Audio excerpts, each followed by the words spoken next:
is going to be funny hearing me read this. So I'm just going to put a disclaimer. I might sound like I need Hooked on Phonics, but whatever. Hi, you Carlene. know, when do I ever go on script? Oh, man. I was going to try and cheers you here. But it goes out. I'm thinking, I was using my Tipsy's mug all day today, and I was going to put my drink in my Tipsy's mug. And then I was like, no, I'll class it up. And then I knew you were going to have your Tipsy's mug. I'm thinking I should go get my Tipsy's mug. I'm having a hot toddy. How do you make a hot toddy? Mine's special. I use tension tamer tea and Jameson and lemon, and I throw a few drops of the oregano oil in there. Oh. And honey. Oh, honey. Honey. That one reminds me of like a blow-up doll. Okay, we've started. Hey, Carlene. Hello, Alma, and how are you on this fine evening? I am wonderful. How are you? Delicious. Now, last time I looked high because I was looking down, and I want to make sure my eyes are open this time. Your eyes are open? Mine don't look open. I look like...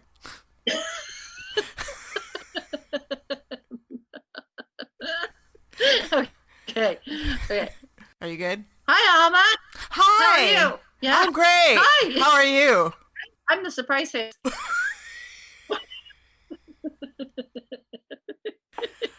Oh my God. Okay. This is so confusing for the people that are only listening to the audio part and are not listening. That's hilarious. They wouldn't even know what we're doing. That's funny. All right, I'm gonna take another drink because we must need it. I think we do. So I've been recording officially for 42 minutes from when we started because I haven't turned off Audacity since the first time. Oh, so we've been fucking around for 42 minutes with this thing. Which is what we do all the time, right? Yeah, except for this time we had technical difficulties we needed to mess with. Well, I'm glad we were able to do this tonight, even though we're a little late. Yeah. And the debate is tonight. Huh? The debate is tonight. Oh, shit. We're missing it? Darn. Listen, right? Not even gonna go. Not going to go anywhere. Anyways. Okay. Hey, all right. Well, so you just got over being sick. Yeah. So you had chlamydia. Is that what you had?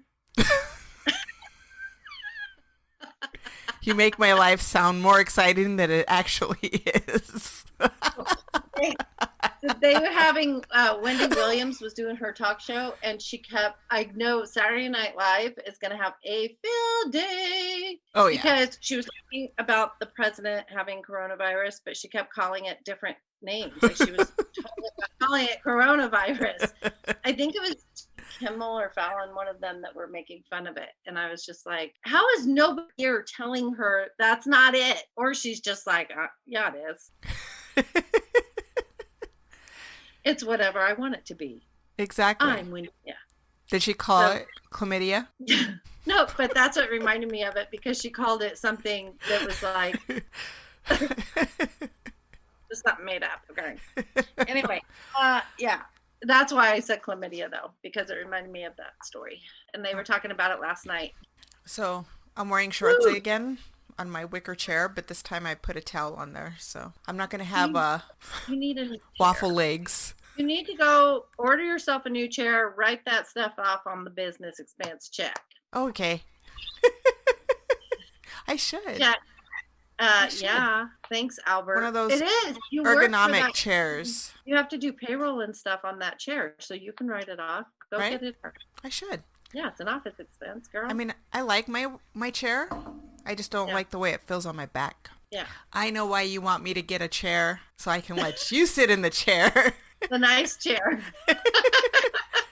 Hey, I mean, stay in that one. We might have another good video. Right? Maybe. But that one might break, and then we'll have more footage. Hilarious. Oh my gosh. I just love that logo. What? I love our logo.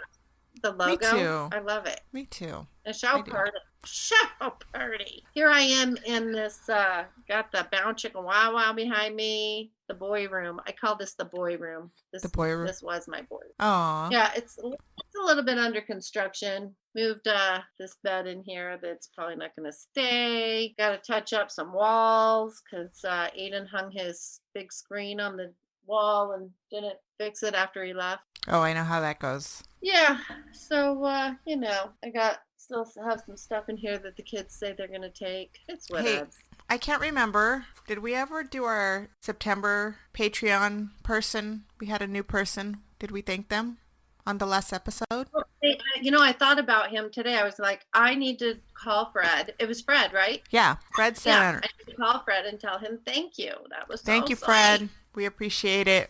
Thank you, so much. You have no idea. Yeah. It was very sweet. So supportive. I love that he's supporting us. Me too. And just that shows oh, thanks for having our back. That's really sweet. Exactly.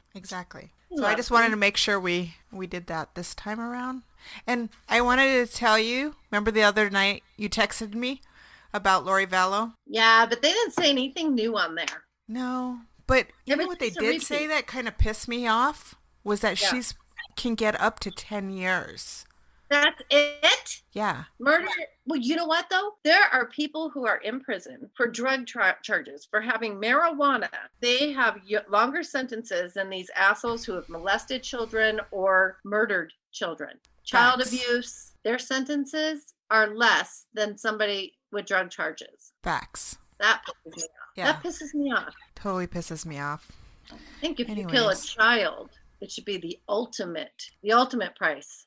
And kill your own child at that? You're fleshing blood blessed be God.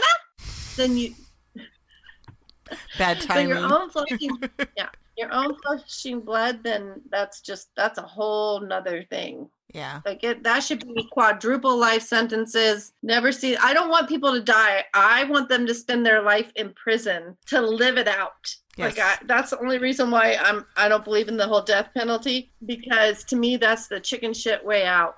I agree. I totally agree. It's too easy. What? Oh, you're going to put them out of their misery? They probably want to die anyway. They have no value on life anyway. So putting them out of their misery, that's what they want. Exactly. Well, hey, I'm going to tell you, the guy that I'm covering this time around, he's going to be in prison for a very long time. Well, there you go. That's what I'm talking about. Yep. You know what else I have? You ever notice? Now that I'm looking at myself in the camera. Yeah. Well, as I'm looking, I was watching you, and then I got a glimpse of me, and I'm noticing this eye, and it's like, even when I smile, it's like this one's shut, because when I had my car accident, I lost all the skin right here. Oh my God. Oh, that was a shiny corner. Anyway, I lost all the skin, so I had to have plastic surgery, and they only gave me a facelift on one side. So I put balloons in there, and so this side is droopier, and this side is up, so it'll look like this eye is closed, and this eye is like... Mine are naturally like that. I have one that's just like... That's why I have bangs, though, so that scar, because it's crooked. Oh. I always have to have the 80s bangs going down. Alrighty. And then I don't have a full, the eyebrow goes. I never noticed that. Yeah. I do a good job hiding it. You do. But it's a very nice look. Even when I had no skin, it was just there was one, they did a skin graft. It was one thin layer. You could see my skull underneath it.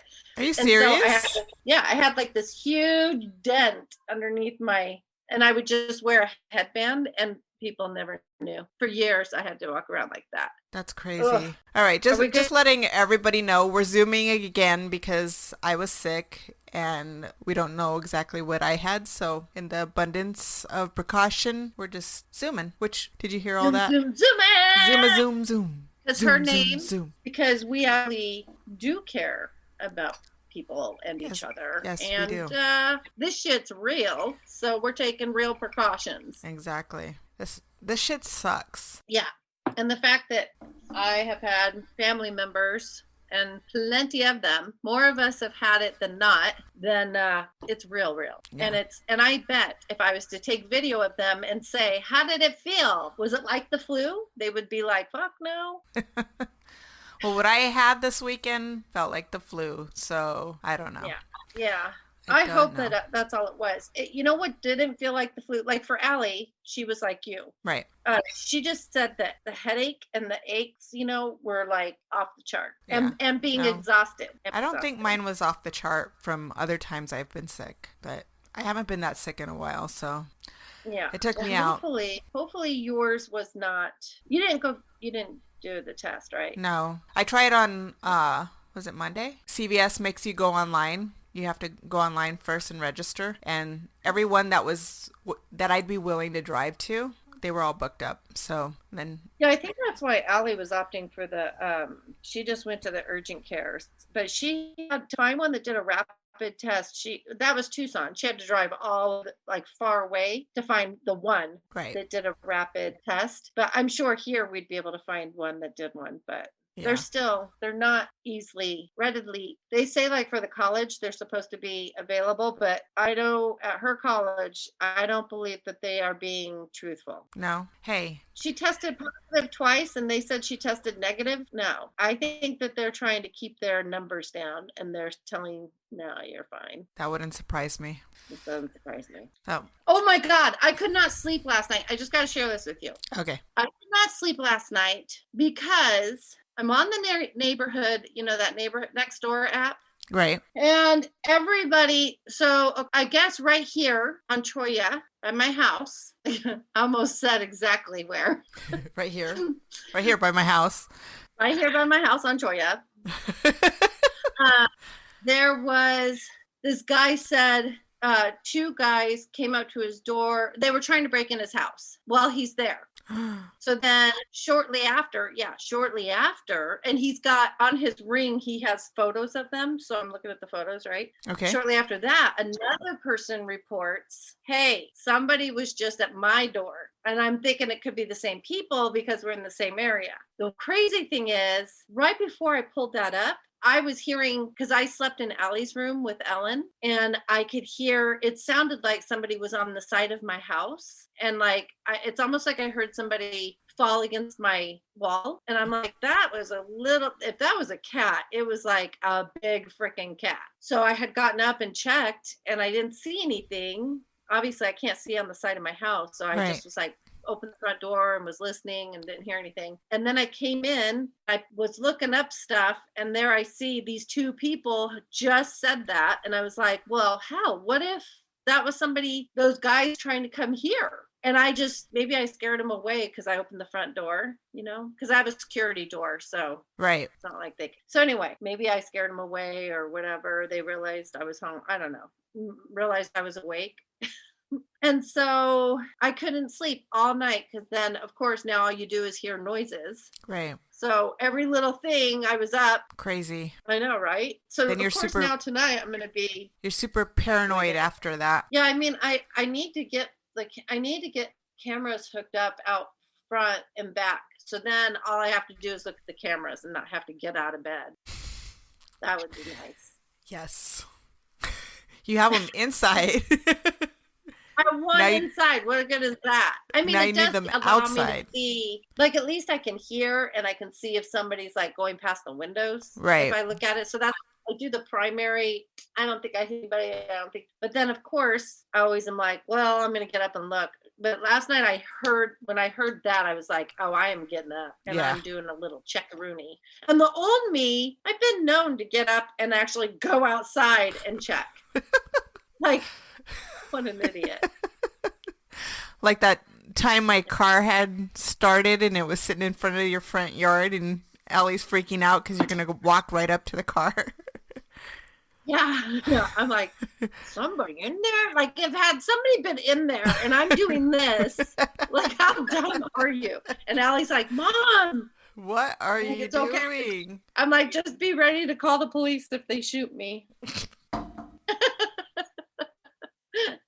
This lady. Well, what are you gonna do? I'm a badass. So I don't know about you, but I kind of have a long story. A little bit of. I can make mine not. I don't think mine will be terribly long. Okay, I'm gonna try and condense as much as possible. All right, and go. Go. All right. So my story is about an angel of death. Do you know in the nursing profession? Yes. What an angel of death is? Or even in the medical profession, what an angel of death is? I might if you say something, but as right now, you asking me that? No. So basically, it's like a nurse or a doctor that's taken it upon themselves to end somebody's life. Or several somebodies. Huh? Mine is on Charles Cullen. And I came across this story like a while back. I think I listened to it on another podcast. And I've been wanting to do it for a while, so I went to go look it up and I couldn't remember his name. So I just put in serial killer nurse and and literally. There's a good number of them because when you said you were going to do it on a I actually have in my note a serial killer nurse that like next time I do your story, I actually have one for me. So that's what I was like,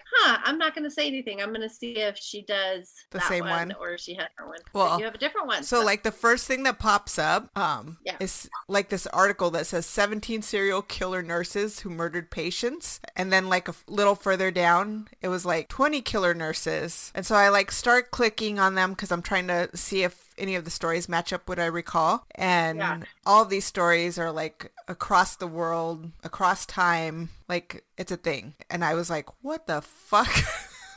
I was like tripping out. Anyways, but this is about Charles Cullen. But they're serial killer. So they're the angels of death. They're actually doing it not to help the patient. They're actually just fuckheads that are murdering patients. It varies.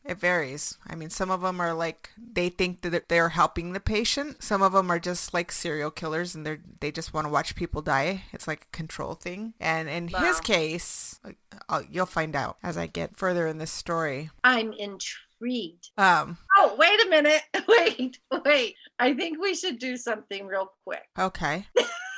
I have to. Hold on. Are you catching on? What?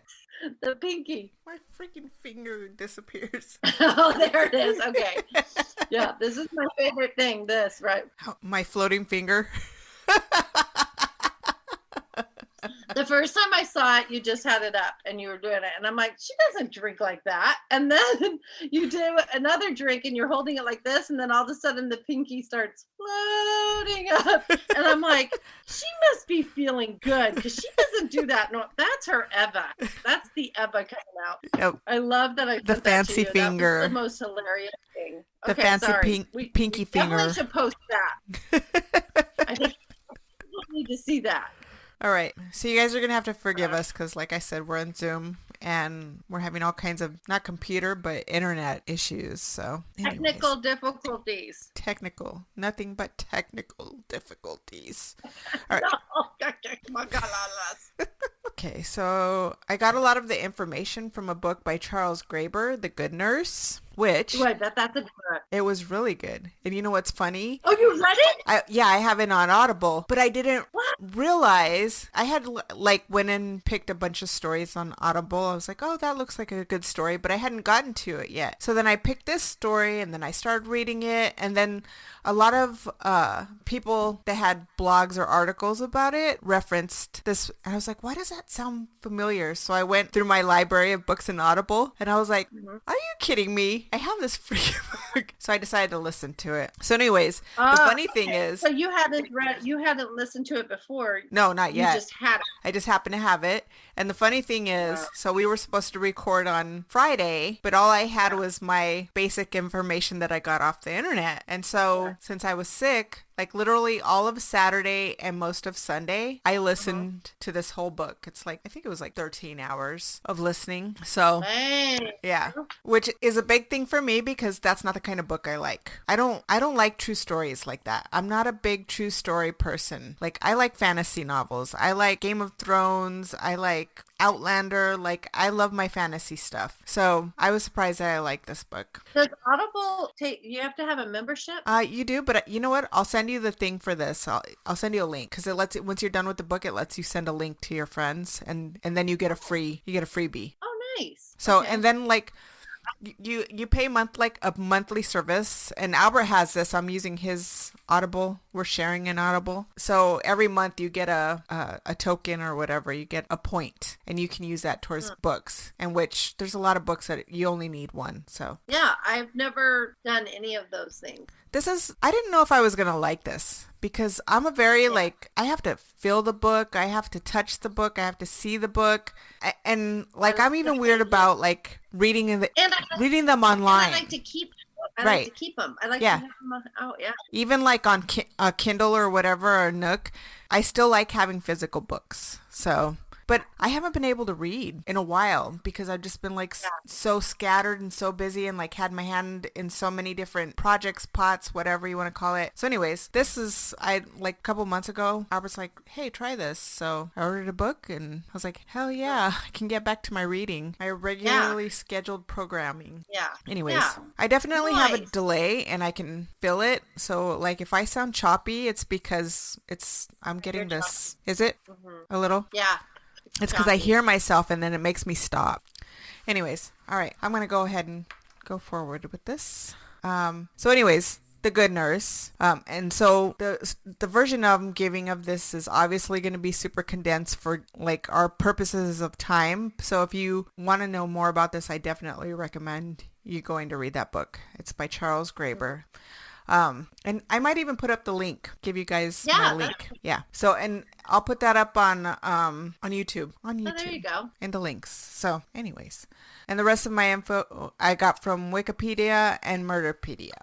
Blah, blah, blah. Oh, and I just discovered Murderpedia the last go around when I was doing your section. I didn't even know Murderpedia was a thing. Me neither until we started doing this. Yeah, that's amazing. It's nice because it will take several articles and condense them all into a neat little line for you to pick through. So that's why I like it. All right, so right off the bat, Charles Cullen, he's an American serial killer, and I'm already buzzing, so hello. That's why, and then I'm second, so by the time you get to me, and now I'm going to be reading off of a little thing, so I'll be surprised if I don't sound like I'm hooked on phonics. Or I need hooked on phonics. Right?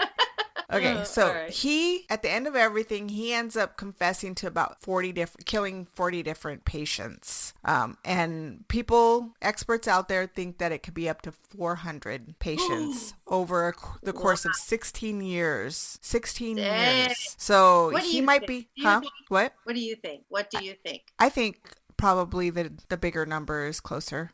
I think, yeah. And you'll know why at the end of this, because I think he just didn't really, a lot of serial killers, they like to keep trophies or keep track, and he's just not he's not that way. And you'll understand after I get through with this. So let's take it back to his childhood, because this is where that whole nature and nurture thing comes in. I'll let you guys decide. He's born to a working class Irish Catholic family, the youngest of 8 children. His father, Edmund, died when he was about 7 months old, only 7 months old. So I think he had 5 sisters and 2 brothers. And okay. He was bullied by his sisters. He was bullied by his brothers. He was bullied by his sister's abusive boyfriends.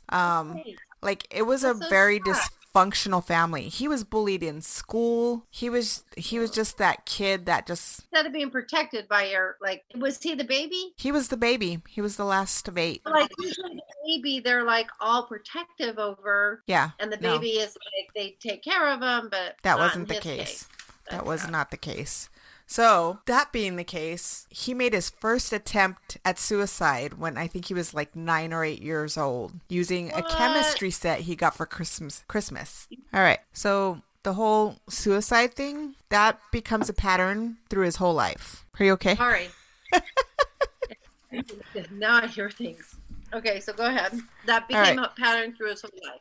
Yes. So his mother, Florence, was killed in 1977 in a car accident at the age of 60. Charles was 17 at this time. He was a senior in high school. And he did get a hand dealt to him. Right, he did.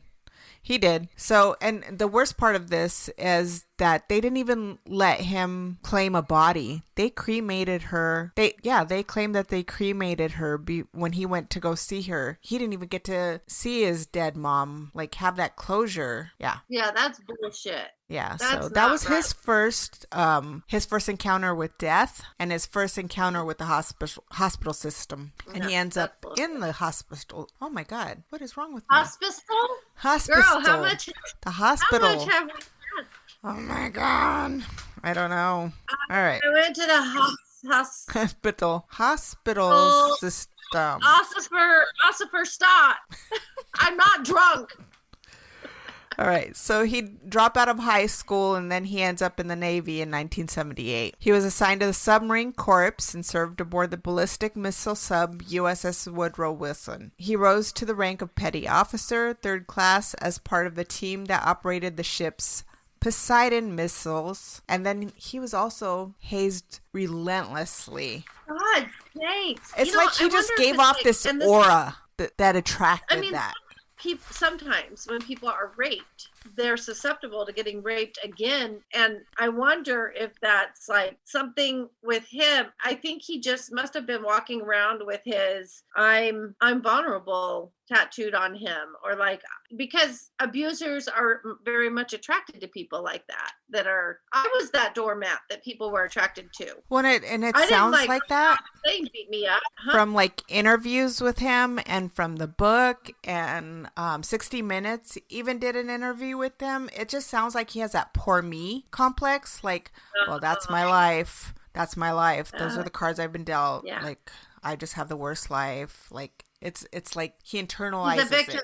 Yes, he's a victim. He's a victim of circumstance, not a victor of circumstance. Because I always say you get to choose. You're going to be a victim or you're going to be a victor. Well, he is a professional victim. Well, and I'm not saying that he wasn't dealt a bad card, but he dealt it too. It's attraction. If you go around wearing that hat, you're going to attract it. Right. So anyways, he once served a shift in a green surgical gown, surgical mask, latex gloves, stolen from the ship's medical cabinet rather than his own uniform. He was and he was caught by his superior officer. Like, what? And they're like, what the fuck are you doing? He was transferred, and they never ever got an explanation. He was transferred to the supply ship USS Canopus, and then during this time, he tries to kill himself again. Several times over the next few years. His last attempt led to the discharge from the Navy in March 1984.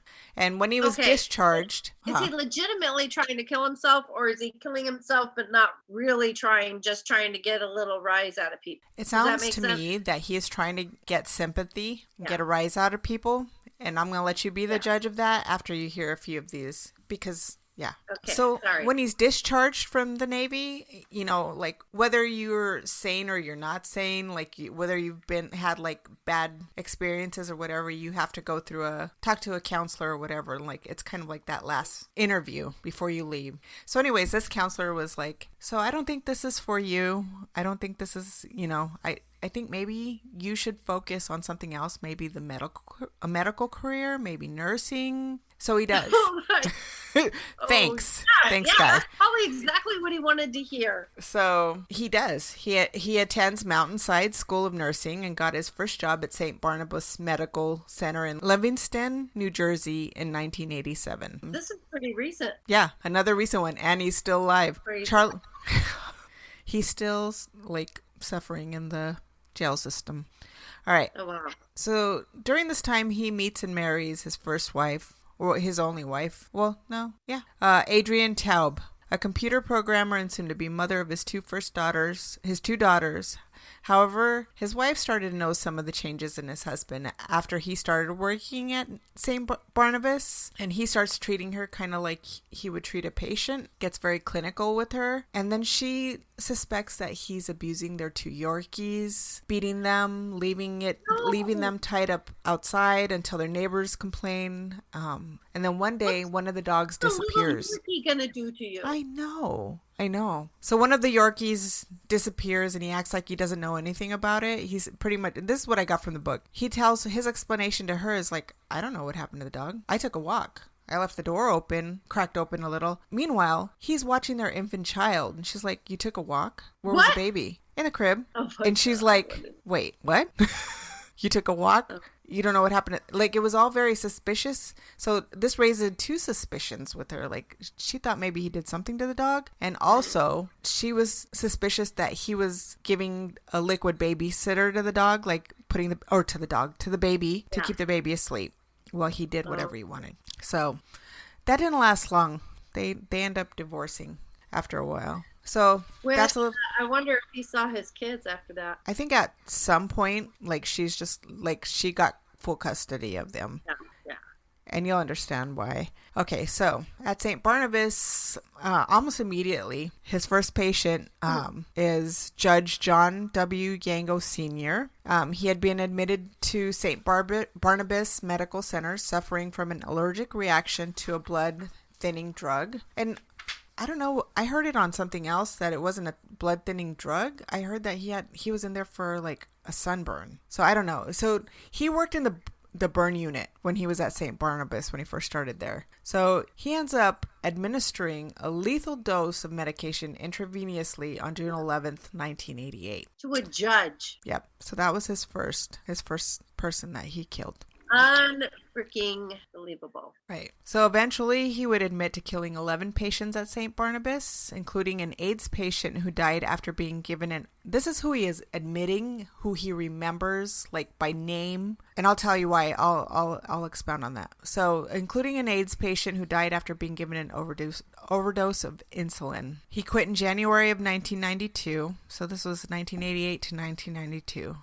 When deaths became too suspicious and the hospital authorities began investigating IV bags that had been tampered with, and also several patients had died from insulin shock. That investigation determined that Cullen had most likely been responsible, resulting in dozens of patients' deaths at the hospital, but it was never followed up on because they had no definitive proof, and also they probably didn't want to accept liability. So right. This is where it should have stopped at St. Barnabas because they knew something was up with him. But no. Yeah, but they didn't want the publicity, and they didn't want the insurance claims, the malpractice claims. They didn't want any of that. The liability is what you said. Right. Yeah. So he then took a job at Warren Hospital. So they pretty much send him on his way. They give him neutral references, which was like basic practice for any job back then. Is like you could only answer like 3 questions. Like I remember being in HR. Yeah.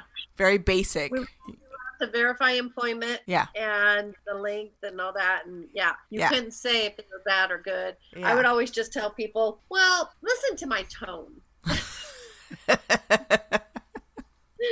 Like, yes, they did. Yes, they did. Just listen to my tone because I'm not allowed to say anything. Would you rehire this person? Maybe.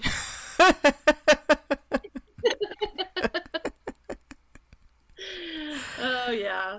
Yeah, I definitely had a way of code speaking to people, but I just remember I'm like, what's the point then? Right. If you can't say anything, like, mine was with kids. And so here I have these assholes that I'm getting rid of, and then they want a job at another place, and I'm supposed to just verify fucking employment so they can go fuck up some little kids? No way. So you bet I'm going to put it in my voice. Right.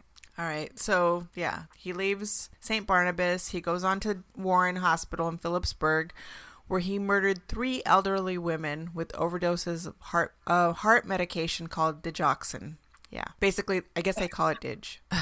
His final victim pretty much fingered him and caught him injecting her while her son had stepped out of the room. He came in and he was palming a needle and asks the son to leave while he does whatever he does, which is, common practice. Like when my dad was hospitalized, they move you in and out of the room like as you're visiting. So who thinks anything of this? You know what I mean? I don't know, but now I think if anything was to happen now and they asked me to leave, I think I might say no. After hearing this, I might say, I'll turn my back, but I'm not leaving the room. Yeah, she was basically like, this son of a bitch stuck me, and she was dead by morning. Yeah, and so then the brother was like, what? He did what? And nobody believed her. The hospital staff, everybody was like, because he was such a mild-mannered person, and he was also considered good at what he did, too. Like, Lord. He was weird. Most of his co-workers would go on to say that he was definitely odd, but he was very professional. So professional that he killed his patients. Right. It was during this time that his wife Adrian had enough and filed for divorce, citing domestic violence, abusing her pets, and her suspicions of him dosing her child with liquid babysitter, and also the many, many manipulations of suicide. Like there was one time. Some mental bullshit right there. Oh yeah. There was one time where he basically pretended he attempted suicide, poured the pills all the way around himself, and then she walks in and she was just literally so over it. She just kind of just stepped over him, grabbed whatever she needed and walked out. If you're gonna do it, you're gonna do it. Well, my opinion is that if you're somebody that is so good at killing people with medications, right, you know how to kill yourself. Of course you do. You know how to kill yourself without even leaving a fucking trace. Exactly. So he never wanted to kill himself. No. He was Catholic too. Like he didn't want to go to hell. But he'll go to hell anyway. Yeah. So. Yeah. That's the irony of that. That's the irony of that. So she files for divorce, and then around this time he goes fatal over another coworker while he's going through the whole divorce thing. She shows him the slightest amount of attention, and he just latches onto her like a puppy, and which probably freaked her out, and she stops taking his calls, and she kind of starts avoiding him, and then this makes him start calling her more because he thinks that they have oh no, I had a neighbor across the street, same freaking, not across the street, but diagonal from me, same way. The more I would tell him to fuck off and leave me alone, stop talking to me, I swear to you, it was the more he thought I wanted him. And I would be like, nobody likes you. You need to are go just away. And wired. I'm not mean like that, but he had crossed the line so many times. I was like, get away from me. Don't say my name. Don't look over here. And I swear to you, he thought he was God's gift. Oh my gosh, she loves me. I'm gonna go over there and talk to her some more. Yeah, I get it. It's so weird. Okay, I'm sorry to interrupt, but you definitely I get it. So yeah, he just goes fatal, and he starts stalking her. He starts calling her a million times. He even breaks into her apartment one night. Oh my God. Watches her sleep while her young son is in the other room, and then basically admits it to her. He was calling her over and over again, and he calls her, and he's all amped up on not being able to sleep because he's fucking fatal over her. And he basically is she goes, oh my God, somebody broke into my apartment last night. And he goes, oh, that was me. Oh my God. She's like, I understand if you call the cops. And she's like, yeah, motherfucker, I'm calling the cops. So he got arrested. Wow. Yeah. And a day after that, he attempts suicide again. He takes a few months off of work, spends time in a psychiatric facility before that year ends, and he'll make 2 more suicide attempts before that year ends. He leaves Warren Hospital in December of 1993 and takes another job at Hunter Medical Center in Rarity Township, New Jersey. He will later admit to murdering 5 patients in the first 9 months of 1996 with overdoses of digoxin. And I have to say, it wasn't just insulin and digoxin, which is a heart medication. It was a bunch of other things, but it was never narcotics. It was just high doses of things that you wouldn't suspect. Yeah. Things that aren't supposed to kill you. That's why he didn't get caught. Right. Well, I mean, he did get caught, but I mean, that's why it was a little more difficult for them to. Right. And so one of the reasons I didn't go over this in the first hospital at St. Barnabas, they suspected that he was spiking IV bags with insulin and other stuff, high doses. The people that were dying or they were having these coding patients, they finally sent off these IV bags and had them tested, and they were like, what the fuck? Somebody's doing this on purpose. So he was, It was basically, he was this cocktail of shit that he was putting in these IV bags and sending them off.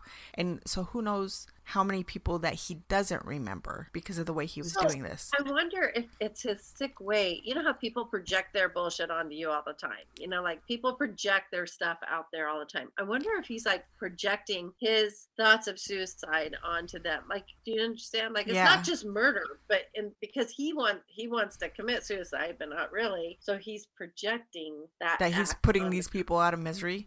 And on many counts, these people were literally had already been in the hospital, and a lot of them were ready to go home. They shouldn't have died in the hospital. Yeah. So it wasn't like an angel of mercy kind of thing. He wasn't putting people out of their misery. He was literally just picking people by random. All right. So in 1998, he was hired at Liberty Nursing and Rehabilitation Center in Allentown, Pennsylvania, where he worked in a ward for patients that were on ventilators. He was fired by Liberty in 1998 after he'd been seen entering a patient's room, syringes in his hand, and also accused him of administering drugs to patients at unscheduled times. And I think that same patient ended up with a broken arm or a broken leg. So there must have been a scuffle. So anyways, he got fired there. So this is what, 4 hospitals already? We're on number 4. See, there should be a system where if that was happening, where there would have been a red flag, so he wouldn't be hired. Right, but none of them were communicating in that way. But I think after everything was said and done with this, I think this led to changes, definite changes in the way things were done. All right, so there was also Alston Hospital in Pennsylvania from November 98 to March of 99. He murdered another patient with digoxin, as a coroner's blood test would show lethal doses. There was an investigation, but nothing was conclusive.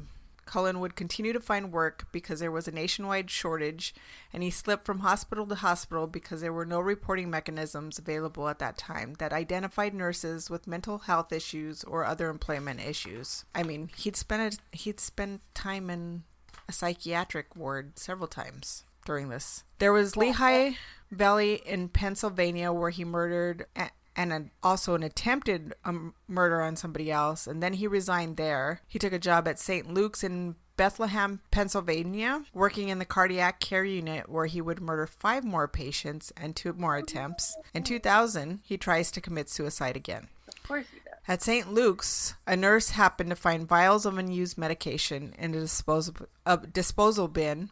These weren't recreational drugs, so the theft was suspicious. It, of course, leads to Cullen, and he was simply fired and escorted from the premises in 2002. You bad boy. Yeah, slap on the wrist. Go to another hospital. Hopefully you don't kill anybody there. Hold on a second. I have a feline. Oh, my spine. I have a feline banging at my door. Sorry to interrupt you. She's really freaking out. So where were we? My pussy distracted me. That was wrong. Come on. All right.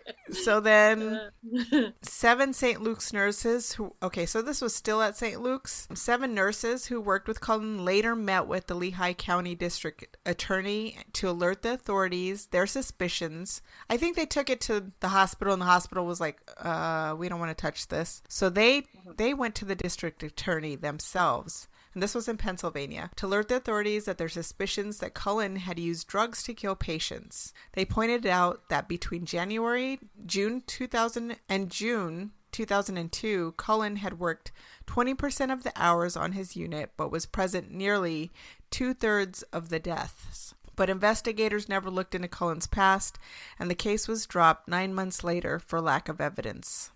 That's total bullshit. Yeah. So he got away with it for that time.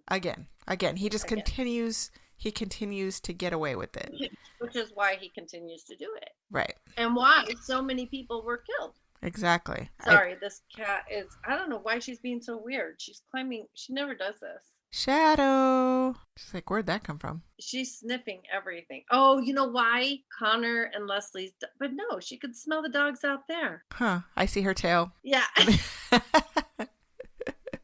don't know why why she's being so curious in here. Like she's acting like she's acting like she doesn't recognize the smells, but the dogs are out there too, so she knows their scent. Maybe it's just stronger in there. It could be. I mean, it takes, like, when they leave, I have to vacuum up, like a whole animal comes out of my vacuum. There's so much fur. I believe it. All right. So then in September of 2002, he's back in New Jersey and he gets a job at Somerset Medical Center. And this would be his last hospital that he works at. Here he works in the critical care unit. While here, he murders 8 patients that he admitted to it. Well, that he admitted to.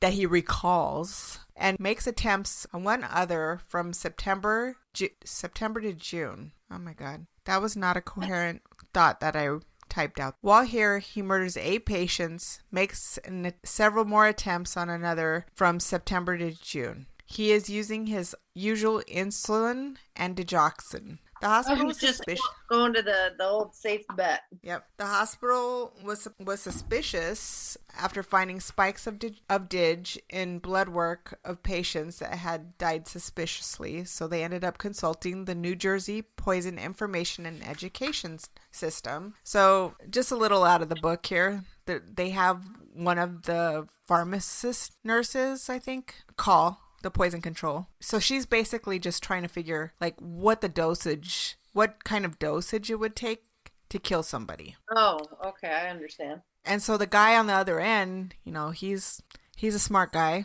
and he's like asking her lots of questions, and he's like, so he gets out of her that there's 2 patients. And she's basically, because she's giving like what ifs, and then she kind of spits out, okay, they're dead already. They're already dead. They've already died. And he's like, oh, okay. Oh, so now this is going to be a public thing. Right. So, and he doesn't let it go very easily. Yeah. So, and then she slips and says, well, then there was like 3 more, but those were insulin. And then she ends up giving him like the insulin. Yeah. And he's like, okay, I'm just going to be very clear with you. Somebody's doing this on purpose. There's no way this happened on accident to this many patients, this many times. The digoxin is not something that is naturally occurring in somebody's body. And then the amounts of the insulin, like he was like, there's no way.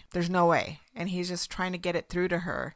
And she's like, okay, can we pretend that I didn't tell you about the other 3 patients because I wasn't supposed to tell you about those? Like, she like panics. So he keeps following up after this because he's like, I want to know what happened. Because she's like, or he tells her, you need to go to the authorities. This is a police matter. This is a police matter. This is a police matter. This is a police matter. And she's just like, oh, okay. So he doesn't get a call back. He's like, okay. Yeah, exactly. So he is following up, and then he ends up like he goes head to head with the hospital administration, with the upper echelons of the hospital administration. He's just basically telling them, you don't want to be caught with your pants down on this. You need to contact the authorities. And they were just like, okay, well, we're just trying to figure out like, this and this and that. And we're running our own investigation. And he's like, no.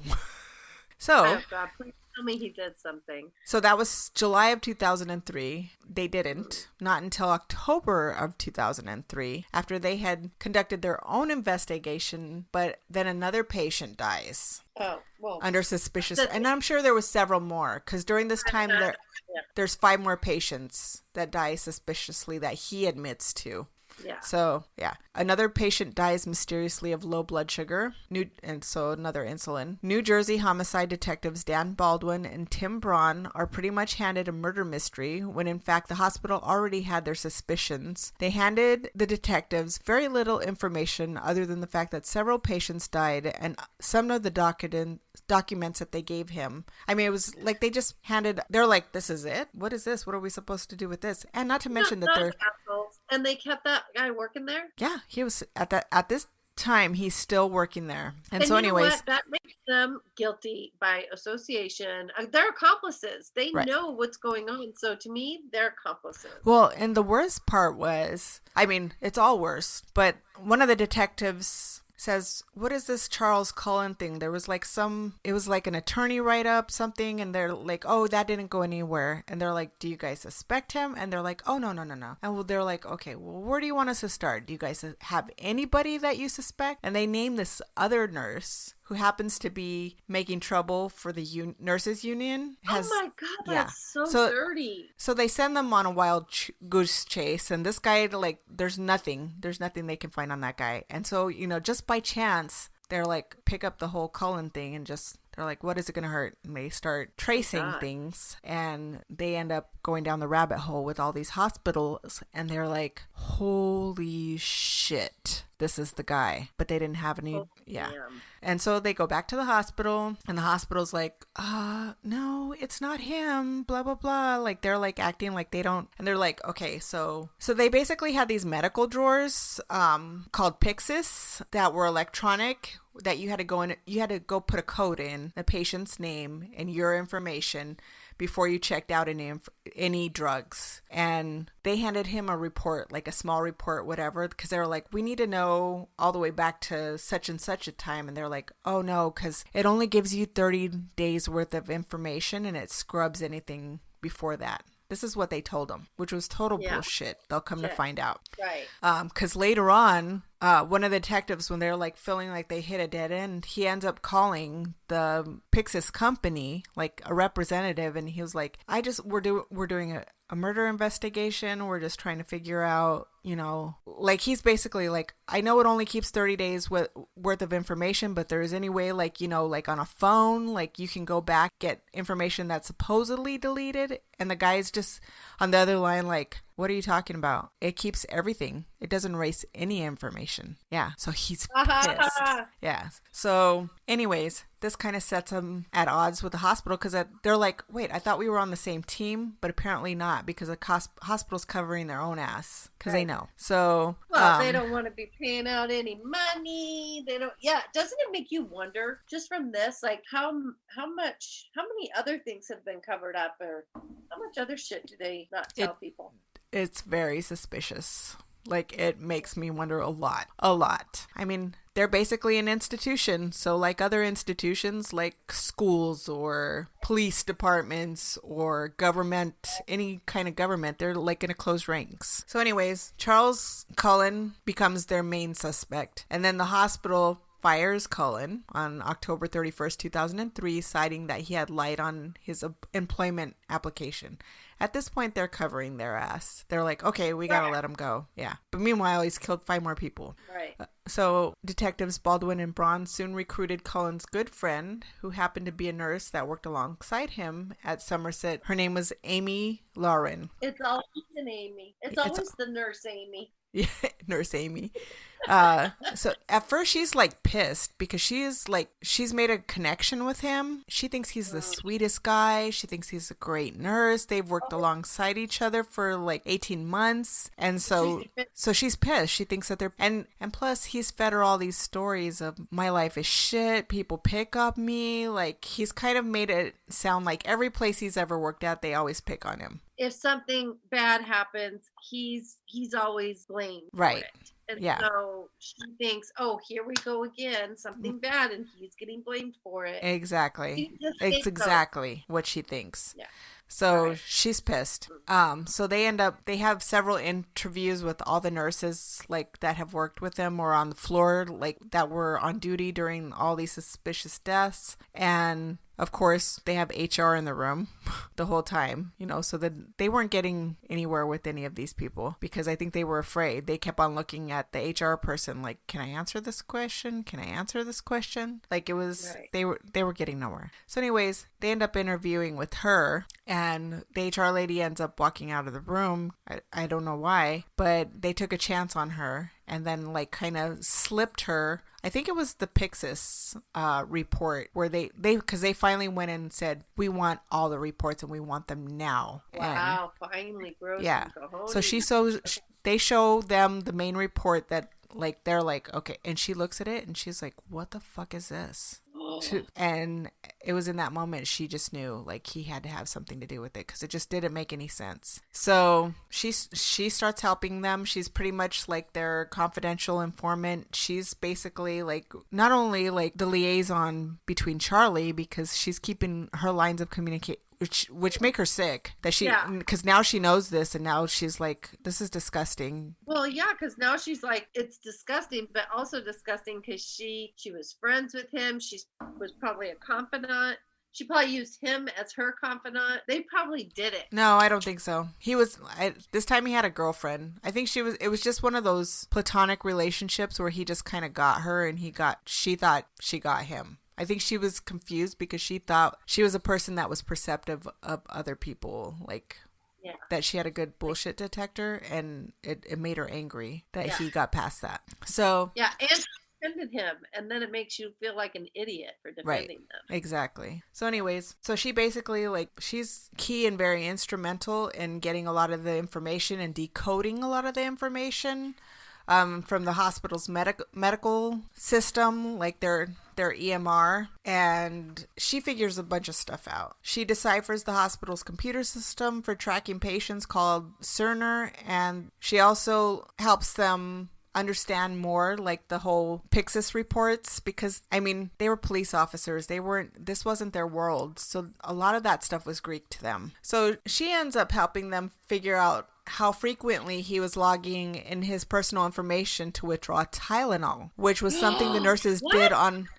but the nurses did it on the down low because they could do it. You know, they're on their shift. Right. It's just Tylenol. Well, apparently, like he had this, like he was logging in, like he would literally go in front of the station, log in each and every Tylenol that he took. Like he could stand there for like maybe 10, 15 minutes and log back in, log back out, log back, when he could just take as many Tylenols out of the drawer as he wanted to. It was very bizarre. But then, so one night she's like trying to figure out like, why is he doing this? Anyways, she has a headache. She goes and opens the thing. She logs in her information and the drawer pops open and she realizes that the digoxin is right next to it. Next to the Tylenol. And there was another weird thing about cancellations. He had a bunch of cancellations, like, which was puzzling because they were trying to find a definitive link that he was taking out digoxin and then the patient died. But that wasn't the case. Like he would have canceled, he would go in and cancel, but like there was this weird thing going on with the drawer that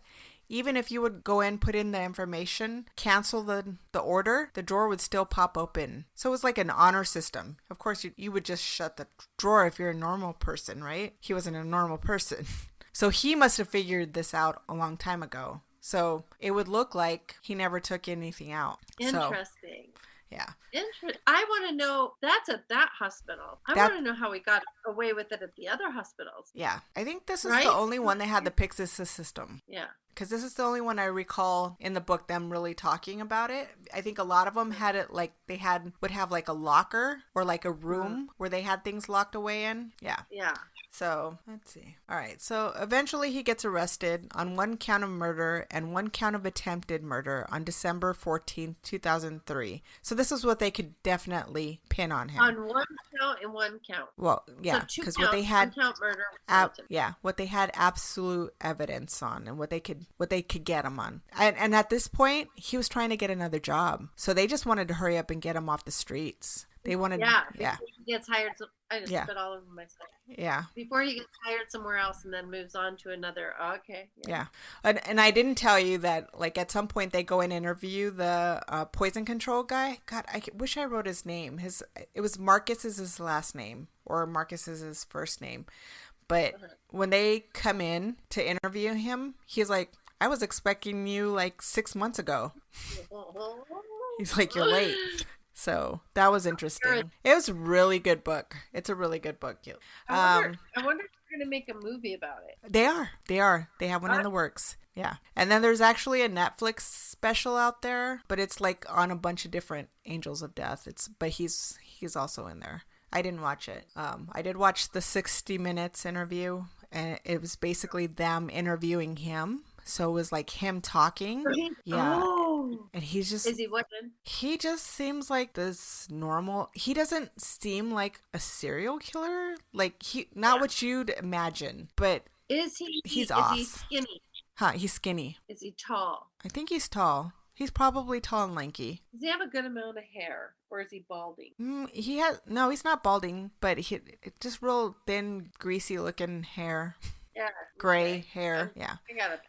I got a picture of that guy. So he admitted to the murder of Reverend Florian Gall and the attempted murder of Tin Q Shuhan. Both had been patients at Somerset in April of 2004. He pled guilty in a Pennsylvania court to killing 6 patients and trying to kill 3 others. On March 2nd, 2006, Cullen was sentenced to 11 consecutive life sentences in New Jersey to be ineligible for parole for 397 years. He is held at New Jersey State Prison in Trenton, New Jersey. And then on March 10th, 2006, he was brought into the courtroom of Lehigh County President Judge William Pratt for sentencing hearing, and he lost his shit, repeating like a psychopath, "Your Honor, you need to step down. Your Honor, you need to step down. Your Honor, you need to step down." Telling the judge to step down. Yeah, but yelling it like a crazy person for 30 minutes straight. To the point where the judge had him gagged and put a cloth and had him gagged with cloth and duct taped. I'm surprised they let him sit there for 30 minutes and do that. I know. That after 15 minutes, they didn't get him out. And then in this hearing, the judge gave him an additional 6 life sentences. So in addition to the other sentences pronounced on the same day, in another county, Cullen currently faces 18 life sentences. Holy crap-a-mole. Yeah, crazy, right? Right? So crazy. So, and then the legal impact? Yeah, what about the hospitals? What's their punishment for being stupid? That last one, mostly. So, prompted by the Cullen case, Pennsylvania, New Jersey, and 35 other states adopted new laws which encourage employers to give honest appraisals of workers' job performance and which give employers legal protections when they provide truthful employee appraisal. The New Jersey laws in particular form the model that the rest of the states would follow. First, the 2004 Patient Safety Act increased hospitals' responsibility for reporting serious preventable adverse events. And then in 2005, the 2005 Enhancement Act was a supplement to the Patient Safety Act and required hospitals to report certain details about their employees to the New Jersey Division of Consumer Affairs. It also mandated that complaints and disciplinary records relating to patient care be kept for at least 7 years. I think longer. Because he did this over 16 years. 16 years. I thought they always had to keep the records for. I thought it's always been that. No, there's different things that you have to keep for different amount of time. I think before that time, I know, for an employment records or I-9s, they all have specific amount of time that you have to keep them. So. Oh yeah, I guess so. Patients they keep for long. Yeah, patients probably. So yeah, that was my story. All right. That was so good. Crazy, right? Now, do you want to go to the hospital? No, I don't. Well, I never want to go anyway, but. You know what's so crazy to me is there's a certain amount of vulnerability when you're in the hospital. So you're just whatever's going on in there, you're just you have to depend on that they're right. You know what I mean? Yeah. You have to be your own advocate and pay attention to things. But at the same time, there's a certain amount of trust that you have to have. Because you're vulnerable. Yeah. And sometimes they're just so dominating, they make you feel like you don't have a say or a choice. And I know when my mom's been in the hospital, I've had to whip out the bitch, no you didn't card. Right. And be a real shit because they try to dominate and well, we know everything, you don't know anything. Right. And here, my mom's laying here miserable and they're not giving her any answers and treating her like she's an idiot. And so then I have to be round. Right. Before they do anything. You definitely have to be your own advocate. You have to raise your voice. You have to, if something seems off, you have to say something. Yeah. When Serena was in the hospital having the baby, that shit could have gone so wrong and shit did go wrong. Yeah. Yeah. And I had to keep raising my voice, and I just feel like I didn't raise it enough. Like, by the grace of God, like, everything went okay. But stuff was not okay. No, and they make you, and they also will be like, make you feel like you're like, you definitely have to know your rights. I know my patient rights because I have to sign that shit every month, and I go to so many doctors that I'm constantly getting a patient. So if you read those, though, you really do have rights. Right. And when you feel empowered by those, then you don't let them. They forget that we have a choice. Like, there's so many doctors that you can go to, and if you don't like that hospital, first of all, if you don't like that staff member, you can fire them and get somebody else. Right. And if you don't like that hospital, fuck it, get out. You can leave. You can get ambulance to another hospital if you need to. Like, quite honestly, they make you feel like they are the only ones that can help you, and that you don't have that power, but you do. Right. And I think, people are so vulnerable at that time that they don't realize that. No, they forget they can do that. And a lot of people are just like doctors or police or anybody that's in authority. They're just like, okay, you know what you're talking about. You know what I mean? And they give them all the power, and you can't, especially these days. Like, I have known stories of surgeons being drunk on the job. And then hospitals just ask them to leave because they don't want to, cause any, they don't want malpractice suits. So working for a medical conglomerate for like, I think 10 years in the HR department, I could tell you some stories just being in the HR department. Of doctors. Just some crazy shit. I mean, they are not God, and they're not all smart. No, just because they're a doctor, that I always tell my kids, just because they're a doctor, that means that they're good at passing tests. They're book smart. Yeah, they're good at passing tests. That's not saying that they're not. There's a lot of very intelligent doctors that are book smart and they're very savvy, but there is still a lot of them out there that are just, they're idiots. They're idiots. I will tell you, like, that's why I loved my gynecologist so much, because he used to, back in the day, he was always on the news. They were always interviewing him for like expert advice, because he knew about my disease. Why would a gynecologist know about that disease? He should have. I mean, that's smart of him. But I mean, the specialists I go to they say they know about it, but they don't. You know what I mean? Like, he keeps himself, because he treats pregnant women and he becomes their primary caregiver, primary doctor. I mean, so he keeps himself very up to date on everything, and he's just so good at what he does. That, to me, that's smart. Mm-hmm. But it's just interesting. A lot of them are like watching their parents push them into being doctors. Their families push them in. They don't have bedside manner. They don't know how to interact with other people. They were basically pushed into being doctors by their family. That's what I have to say about those guys. Yeah. So what do you got, girl? Yeah. Hey, Carlene. I'm drinking an alcoholic beverage. I am. Okay, here we go again. It is my own version of a screwdriver.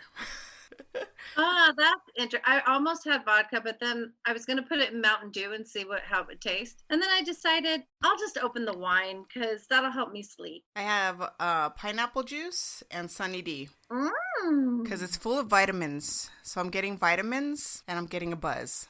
Just the pineapple, and if you had pineapple and rum or pineapple and vodka is good too. Mm-hmm. Yummy, yum. Yeah, and vodka. Of course, it has vodka in it. All right. Hey, Carlene, that was the longest bathroom break of life. Oh, wait, are we continuing? 5 days later. I thought we were going to do, like, put that segment on and then do this segment and put this one on. Well, they're going to go back to back.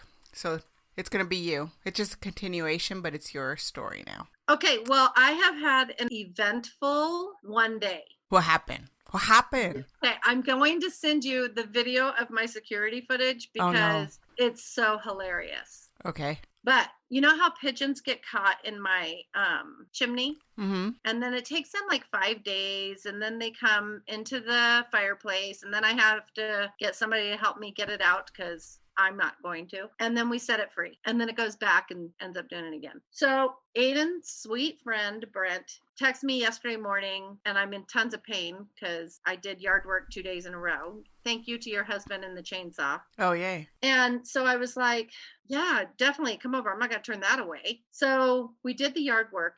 And I'm talking to him in my TV room, and I go, "Did you hear that?" And I'm like, "Oh my gosh, there's a freaking pigeon in the fireplace, in the chimney." He's like, "Do you want me to help you get it out?" And I said, "No, it'll be like 4 days. It takes them 4 or 5 days before they figure out how to come out." And so I heard my people tell me, "You better block it up." Like, I usually, when I know they're coming out, I put stuff against the fireplace screen.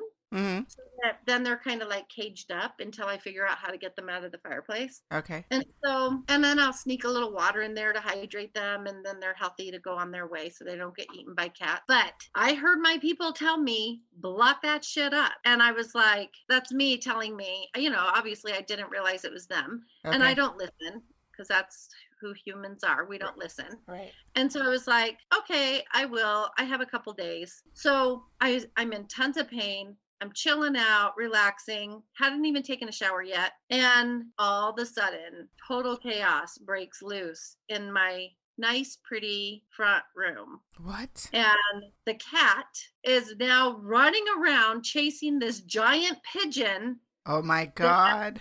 Broken through the screen on the fireplace. It found its way out. It's probably done it before and was like, "Oh yeah, I know how to get out of here." Found its way out, broke through the screen, and is now flying all over my house. Oh my God. So I'm in there and I'm screaming, literally, screaming. Trying to get shadow, and I take this sheet and I'm like, okay, so I'm gonna cover one of them up, either the cat or the pigeon, mm-hmm. so that I can capture one of them. And so the easiest one is going to be the cat, right? Yeah, like I needed to get shadow out of there because pigeons are germy. And right. I don't want her to catch anything. So she's an indoor cat. She does not get much excitement. So this was like, wow, what is this toy you got me? They are literally running. It was the craziest scene. And so I get shadow. That pigeon is hiding between the dry flowers that I have on my wall, mm-hmm. and the wall. And I grab shadow. I stick her in my room. The pigeon flies around again, scares the shit out of me as I'm diving for cover. I don't know where it went. I go out to the front door. My neighbor across the street, who is my saint, is moving. And so thank God he was there moving stuff. And I'm like, Dan, help. So he comes over. He's like, what does this crazy lady want? I'm like, there's this pigeon flying around. And so now I can't find the pigeon. It's like, where's Waldo in my house? Because I have so much shit in here. And so, because my purging thing. And so I'm like looking all over. I can't find it. And then all of a sudden, here it comes. And I'm screaming, running down the hallway. And Dan is he had this flat rubber thing, and he's like trying to guide it out the front door. He's smacking it out the front door. Mm-hmm. He gets rid of it. He's very calm, cool. Meanwhile, you have pigeon shit all over your house, probably. I was very afraid of that, but thank God I didn't. And so I'm like cracking up. Now I'm cracking up going, oh my God, I cannot believe the shit show that just happened. So then I'm texting my kid and I'm like giving them all the details so they could picture it in their head. Because I'm like, this was... You're so good at doing that too. And I'm like, this is something that should be on like America's Funniest Videos or something, because it was just too funny. So Hannah, Aiden's girlfriend, was like, oh, did your security camera catch it? Because that would be really funny. I'm like, no, it wasn't on. And then I'm like, oh, wait a minute, it was on. So I go all the way back. It's on video. Oh my God. I've probably watched it 4 times. You were going to have to send me that. That's hilarious. I'm totally sending it to you. I have to send it to you in phases because it's too long and it won't send. Okay. But I will to you. It'll make your day. It's hilarious. Then here's the creepy thing that happened. Uh-oh. At 4:20 this morning. 4:20? 4:20 What were you doing? We're going to need a drink. Cheers. Oh, cheers. So I had a client last night. It was a very long session, so I was very tired. Plus, I was in pain from all the work I did during all the yard work and stuff. And my client I was supposed to have during the day, I was supposed to have 2. That one we moved. We moved to another day. But this one made up for it because it was very long session. Okay. And so I finished that one. I'm so tired. I don't even think I watched any TV. I just fell like right asleep. And then 4:20-ish in the morning, morning, I hear, and I'm up all during the night because my pain, it just wakes me up. And so, I'm up here and there, but 4:20, I was asleep. And I hear on my roof this boom, boom, boom, boom, boom, boom. Like somebody, not a dog, not a cat, not a bird, a human. On your roof. A big human running across my roof. What the fuck? And so I'm like, that's weird. You have a tile roof. Yeah. And I'm like, yeah, I heard that. That was not my imagination. So I got up and I investigate, turn on the lights to make sure, like, hey, I heard you, go away. I didn't hear anybody. And so then earlier today, I was like, I want to make sure, like, my camera had to pick that up. So I started listening to my camera, rewound, and it sounds like, I will have you, next time we're together, I recorded that section and I'll have you listen to it. You can hear what sounds like somebody's messing around at my house. Ooh. Like, it's so creepy. And then it's almost like, I don't know, how mine, it sounds like people are talking in it and it's all staticky. Mm-hmm. That even acts weird. Like, I'm gonna have to put it on the computer or have like speakers so I can hear it louder. Right. It's almost like, I don't know if people were talking outside and it was trying to pick up the noise or what. It's the weirdest thing. But you can hear, so I was like, oh yeah, that definitely happened. Because I looked at the clock. I knew what time it was. And at that time on here, you can hear the wrestling around. You need the outside cameras. Yeah. You've got too much stuff going on. Very eventful. Sounds like it. 24 hours. Crazy. I definitely use this. 2020 should have its own drink. And it should be like a Long Island iced tea with just every kind of alcohol in it. Like Mad Dog 2020. Like, fucked up. I know. I was telling this client about like the vibrational energy and how, because so many people, you hear everybody saying like, oh, I just need 2020 to be over. 2020 is the worst. I hate 2020. That negative energy is being put out there. Right. And so negative energy returns negative energy. And so imagine what it would be like if everybody changed that thought process and was like, it'll get better. Like 2020 hasn't been fun, but it's been a learning process, or like turned it into a positive. Right. We would probably climb out of it a lot faster. I think maybe after the election, I think things might take an upswing. I'm hoping. Yeah. Look, hey, I'm trying to put my own positive energy out there. Mm-hmm. Yeah, I'm hoping too. So, I mean, in time for Christmas. I pray every night. Ave Maria. Mm-hmm. So, all right. how's your days been? They've been good. I'm feeling better. I'm still a little congested, but my energy levels and I just feel so much better. I feel like me again. I don't know how to explain that, except I had a weird dream last night I have to tell you about. Now? I'm just going to give two elements that were in the dream. I dreamt that we had this long driveway and there was trees and we were walking towards the end of the driveway. I don't know, we were surveying it or something. And at the end of the driveway, I see a fox. And almost immediately after I see the fox, where I'm kind of in awe. Oh, I'm trying to stay still, trying not to scare it away. Yeah. I turn around and a lion attacks me. A lion. And even in my dream, I knew it was absurd that a lion would be here attacking me. I was like, what the fuck? A lion? But it didn't get me because Albert scared it off, or he did something. I don't remember all the details. I just remember those. So interesting. Weird dream.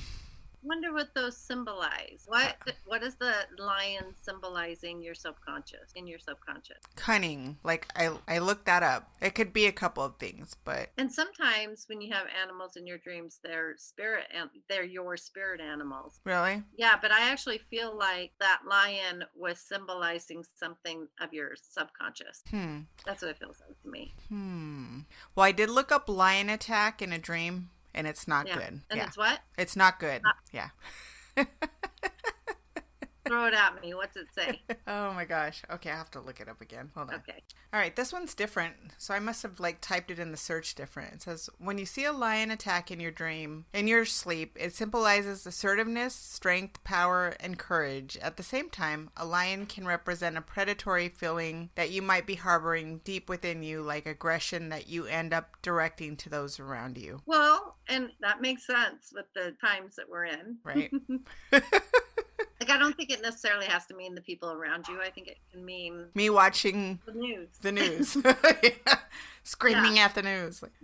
Because we do take that personal. And then dreams about foxes are usually warning you not to trust everyone because they may be false friends around you. If you are dreaming about foxes, it can also mean that you are feeling lonely at the moment. A fox in your dream may be a symbol of intelligence and wisdom, but it may also symbolize deceptions and lies. Well, fox was kind of warning you, it seemed like it was there in contrast with the lion. Yeah. And the lion was attacking you, the fox wasn't. Right. So it was weird dream. Totally. Like, usually I dream things that have happened the day before. Like, they make sense. I'm like, oh, okay, that makes sense that I dreamt that. And this had nothing to do with anything I've watched, anything that I've thought about. Like, I was like trying to do a mental inventory of things. And it didn't make sense, so yeah, it was weird. Sometimes are just crazy dreams, and they don't make any sense and have any meaning whatsoever. Right, that's true. We try to read into them. Okay, so I'm gonna have another drink. Okay, I'm gonna have another drink, even though I had a drink. I'm gonna have another drink. I did not bring the bottle, so I don't know what I'm drinking. But it's a delicious red wine that my friend Rose gave me that I was going to bring for us. So we'll probably drink the rest of it, you and I. Okay. Sounds good. Unless I have some really bad days or something. Oh, no. Don't say that. Kidding.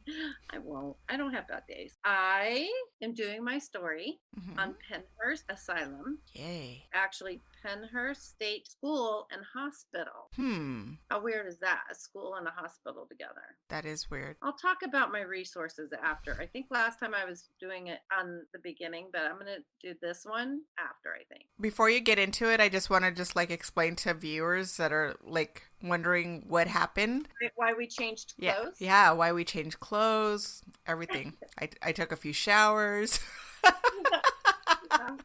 Okay. So my computer froze up on Wednesday when we were recording, and we were having major internet issues. And we also had you might notice a little bit of difference in the sound as well, because for some reason it was playing off of the computer. So there might be a little bit in the first half. There's going to be probably it sounds a little tinny on my end. Yeah. So just letting you guys know, this is why we're doing this. So now it's Carlene's turn to do her story 5 days later. Yeah. Oh, so Clarice was who I was with last night. Oh. And she was talking about your special relationship with each other. She's so cute. I know. Her and her mom love listening to us, and I think that is so sweet. And yeah, I think they deserve a little acknowledgement because she's so loyal. Hi, Clarice. Hi, Clarice's mama. Yeah, they love our... Thank you for listening to us. We appreciate you guys. They're so cute. And she was adorable. I could have spent another forever hours with her. She's just so sweet. So I got to say this. I hope she doesn't kill me. But she was late getting here. Not a whole lot late, but she was late. And she's like, oh, I'm sorry. Just traffic was so bad. And I'm like, okay, it's Saturday. Well, you never know because they close the freeways on Saturdays to do work. Girl, it wasn't traffic. I said, tell me the truth. I know you have kids and this is your big outing. And she's like, okay, well, I wanted to do my makeup. I go, then just tell me that it's okay. I get it. You have kids and you got to go out and it's totally cool that it's fine. And she's just so cute. I just love her. And I'm telling you, the time that we had together was so crazy because I thought it was going to be I was going to be bringing through a whole bunch of people and, it was going to be that typical reading. And it wasn't. It was it was so crazy. She recorded it and I'm really glad that she did because there were times that it was I felt like we were just chit-chatting. And then it was but no, she was getting lessons. So I'd have to be okay, we were just chit-chatting, but it was them giving you a lesson. It was the weirdest. I have a lot of times that they're like that, but I don't dictate how it goes. Right. So, exactly. Yeah, it was an interesting thing, but we had a good time. Oh, we had a good time. I kept telling her, do we have to get home? And she's like, no, I'm good. And then, because I'll talk forever. Right. So finally I go. What, you? What? Yeah. I go, okay, time to go. And she's like, oh, okay. And I'm like, she wants to use the bathroom. And I said, oh my gosh, no, I wasn't doing that to like kick you out. I have to cut myself off or I'll just keep going. Right. You're like, funny. It was your inner monologue coming out. Okay, Carlene, time to stop. Yeah. That's exactly. It was like, stop. And then out loud, I'm like, okay, time to go. And she's like, oh, okay. Like, geez, all right. All right. And then I was like, oh, that sounded like I was like kicking her out. That's not what I'm doing. I'm just saying, like, if I don't stop talking, you're going to be here until 4:00 in the morning. Right. And then you'll get to hear the footsteps on my roof. Kind of like we do. Like, we had 3 hours the other night. I was like, oh my God, I have to go through 3 hours of footage. No, but a lot of that was interrupted. Oh, yeah. Yes. Like, an hour and a half. That's crazy. An hour and a half was just kind of, yeah, I went through it the next day. Oh, I'm sorry. It's all right. I was like, why do we have 3 hours? All right. That means and go.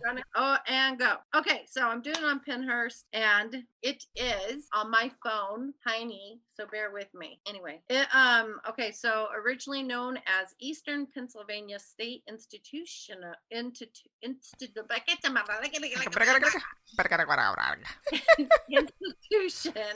for the Feeble-Minded and Epileptic. Well, and back then, and it closed in the 80s. And even back then, remember, we used the word retard all the time. It was not wrong to use that word. Right.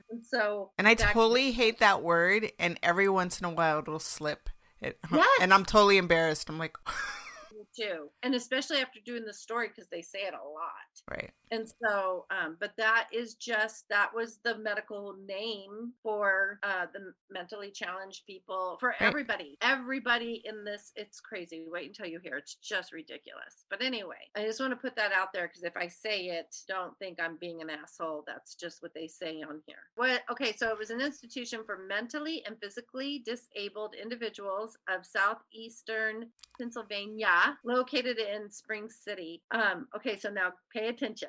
Okay. This commission discovered 1,146 feeble-minded persons in insane hospitals. So this isn't in this hospital yet.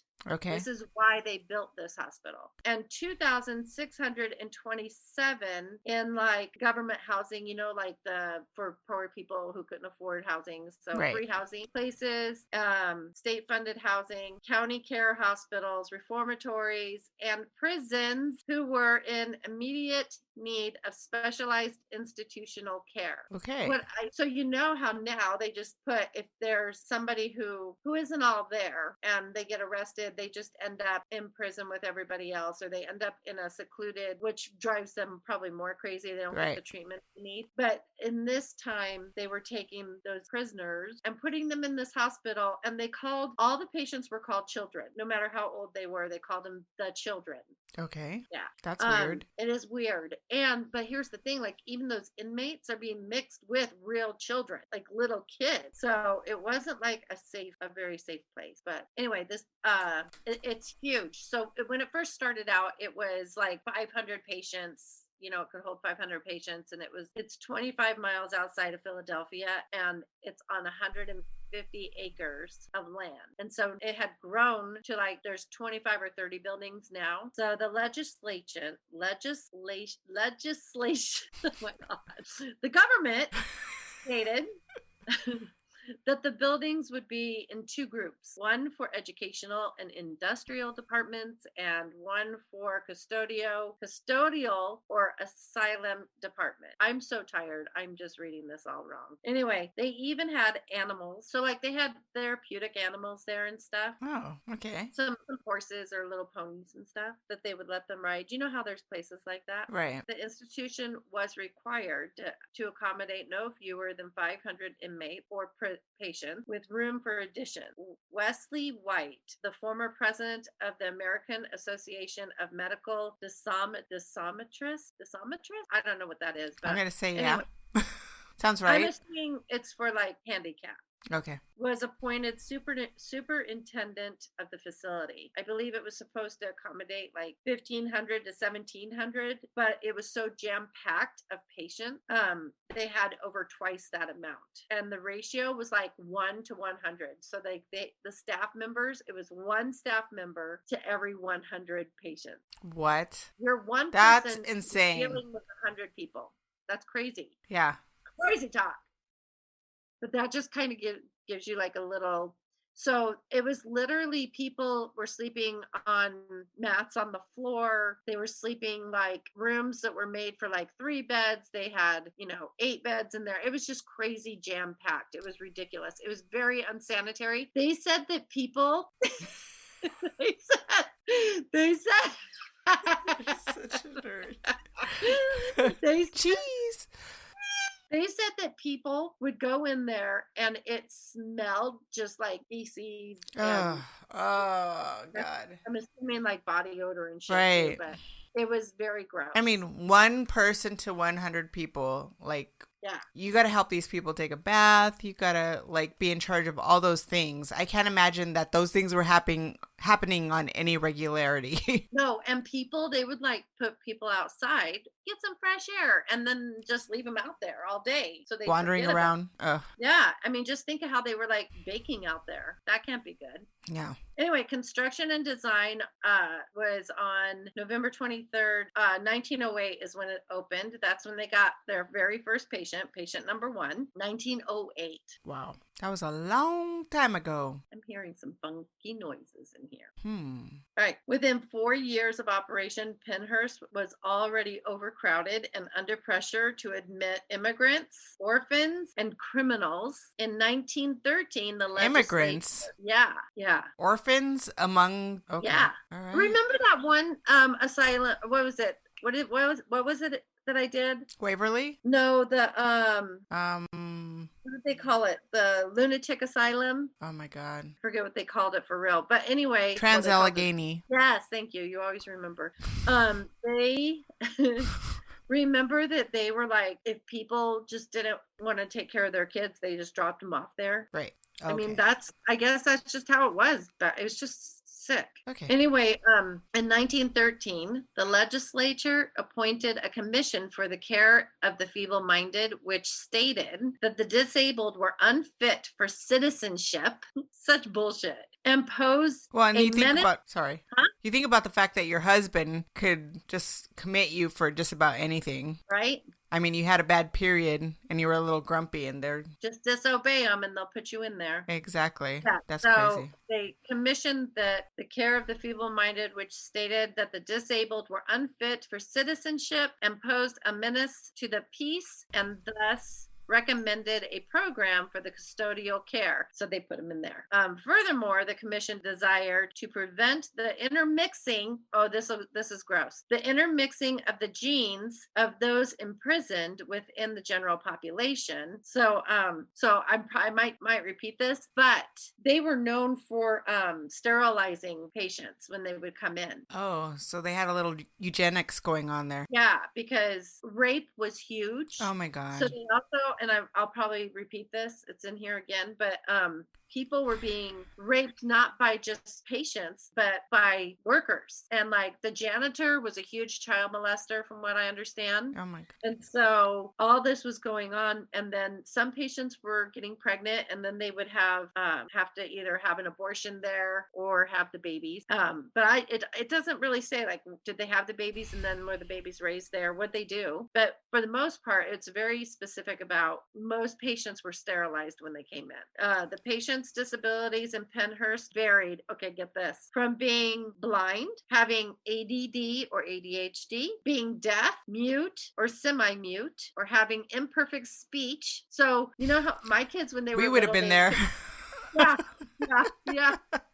Or they couldn't say their R's, like they would have put my kids in there. Right. Paralytic, epileptic, imperfect gait. I don't know what that is. Deformities of the head, Imperfect face, gait? feet. Like the way you Yeah, walk? that's what I think it is. Because then they even said like if they were bull-legged, if they walked weird, they had them in there. If they did you know that back like in those days, even before, being left-handed was wrong? Oh, yeah. Like you were forced to write with your right hand. Yeah. It was supposed to be like some sign of the devil. Yeah, I think so. Like being a Okay. redhead. Yeah. So I keep hearing this weird noise. Even offensive habits. Well, I would definitely be in there because I'm sure I have many. Oh my gosh, I forgot to tell you. Clarice also got to witness me burp. What? You burp? I burp. Oh. Like well, out Clarice, loud you're burp. special now. Yeah. I said, I have to tell Alma because I don't burp, I fart. And so it was like a legit, I went, you heard that, right? She's like, yeah. I said, oh, my kids are going to freak out. I don't burp. I have burpees, but I don't burp. That's hilarious. Yeah, it was a full-fledged burp. Okay, that was the side note. All right. The sad thing is that they were taking a child who was there for like ADD and then putting him in a room with like severely handicapped individuals that were like needed help eat, feeding themselves and stuff. So then if those kids didn't have mess up heads, they left. No, they didn't leave. They did later. You know what I mean? Like they just came in with ADD, but they became very dysfunctional. Yeah. I mean, imagine the coping mechanisms that you develop in a place like that. Well, first of all, you're not getting the attention you need. There's not proper anything. And then it's disgustingly dirty. They had kids. Oh my God. Hold on. I'll tell you. Hold on. It just gets grosser, more gross. Okay. This would ultimately cause more distress and damage to all individuals. Okay. So in 1916, the Board of Trustees initiated a plan to increase capacity. Oh, that's what they need of the institution by constructing cottages specifically for women to segregate them from the men in part to prevent pregnancy. But so the staff could have more privacy to visit the women in the cottages. True. I mean, seriously. Okay, so in 1968, there was a special, which you can YouTube it. It's called Suffer the Little Children. A local news station on NBC did this 5-part series on this institution. The guy, what's his name? Bob. Oh, Bob. Baldini. Bob Baldini, I think is his name. Yeah. He actually could not even close his story. He actually had to have the news anchor guy do it because he ended up collapsing just from all the stress and exhaustion of doing the story. Really? Like it was so traumatic on him, I think. But Suffer the Little Children is also the name of a movie or a show that what? I just got goosebumps. So weird. It's also the name or a show or a movie that Spielberg did based on this facility. What was it called? Suffer the Little Children. Okay. So there's Suffer the Little Children, the 5-part news series from 1968 that basically exposes them. And then there's Suffer the Little Children that Spielberg did. I don't remember it. Spielberg. Okay, so because of this news special, this 5-part series, it brought attention to them. I mean, it still took many years, but it's because of this guy and the series that they were ultimately closed down. But it took a long time. Yeah. Not until 1985. Wow. Or 1986. So from 1908 to 1986. Yeah, or 1987. I'll tell you the exact date. Okay, so the film footage of half-clothed children wandering aimlessly on the ward, the sights and sounds of everyday institutional life that Baldini's own sparse narrative revealed a hidden world of neglect. That makes sense? Mm-hmm. So disturbing the conditions of the institution in 1985. It was so disturbing that in 1985, the U.S. Supreme Court Justice Thurgood Marshall denounced the regime of state-mandated segregation and degradation that in its virulence, I don't know what that is, and bigotry revealed, indeed paralleled, the worst features of Jim Crow. I put this in there for a reason. Residents themselves, now called self-advocates, soon joined the campaign. So because of all that stuff that was going on with the Jim Crow was happening in there too, right. Then the residents were able to jump on that bandwagon and also tie it into getting themselves help and to like be now called self-advocates. So the residents themselves were able to be self-advocates. Soon joined the campaign for more humane treatment and equal protection under the law. But weird how they had to go through that back door to get there. Right. That's sad. Anyway, his name is Bill Baldini, not Bob. Bill. Bob. Well, I know I kept calling him Bob. That's an easy name. Bill. I think I better have another little drinky and wet my whistle. I drank all mine. There. Okay. Okay. So you're gonna laugh at this one. I'm just gonna call him Bill. He interviewed one of the doctors in charge. The doctor's name is Dr. Fear. Like that's his real name. What? Yeah. Are you serious? Are you sure he didn't change his name? I used to have a PE teacher named Dr. Payne. Or Dr. Payne. Mr. Payne. That was our PE teacher, Mr. Payne. He would probably put you through pain. He did. This is really that's crazy. Dr. Fear. In the interview, the doctor admits to inject. Okay, this is what he says. He's totally okay with it. He's like, yeah. So one of the patients, I'm just going to skip through this because I remember the story. It's so horrifying. Yeah. So we have this one patient. He's kind of a bully amongst all patients. And one of the patients came up to me, a little boy. We'll just call him Little Johnny. So Little Johnny came up to me and said that he had a red mark on his face. And I said, who did that to you? And he said it was, we'll call that the bully Ralph. Ralph did it. And so I went up to Ralph and I told him, hey, did you do this? And he said, yeah. And now mind you, we're dealing with mentally challenged human beings. Right. So you got to treat them with some kindness and care. And he said, so I told Ralph's the bully, right? Did I get the names right? Anyway, I told him that by the end of the day, he's going to wish, I'm going to make sure he will never hurt another child, and he's going to answer for what he did by the end of the day. Meanwhile, Ralph probably has the mentality of a child. Yeah, he is. He's a kid. He's not an adult, and so he's just being a kid, and if he has dysfunctions, maybe they were fighting over a toy and he hit him, or who knows? We don't know. So Dr. Fear went to the phlebotomist, I guess, whoever gets the injection. And he said, what's the most, and he's having no problem saying this on the news station, what's the most painful injection that we can give somebody without causing any permanent damage? And so he said, so later that night when the kid was going to bed, I went in his room and we held him down. Well, I didn't physically hold him down. I would never do something like that. I have people do that for me. Yeah, he fucked up. You could see him fuck up and then back it up. Right. And he said, and I gave him that injection and it hurt. It really hurt him. And I'm like watching this dumbass say this on TV. Right. And he's so proud of himself. And I'm thinking, you gave this poor child who's probably mentally handicapped this horrifically painful injection. And the kid, it's now hours after the fact. Right. And the kid probably has no idea why he's getting this done to him. Not to mention, he's saying it's a harmless injection, but how much you want to bet it's not a harmless injection? Because I'm pretty sure for it to hurt his whole body, right, can't be harmless. So yeah, it was disgusting listening to this guy. So I better have a drink because I'm traumatized. I should go get my bottle. You better go get another drink. I'm just going to get a bottle and start drinking out of it if the rest of the story is like this. No, the story is so sad. Are you going to go get a drink? I'm going to go run and get it real quick. I'm back, and I brought the bottle. I was imitating the lady next to you. Did you see me? Do it. Drink that bottle. We should get nipples so we could put it on top of them. I have two. Oh dear Lord. Okay, so now he has admitted that. Because he said he had to hurt. Because he hurt another patient. Blah blah blah. Okay, there is a play game room that is extremely active and with unsettled spirit.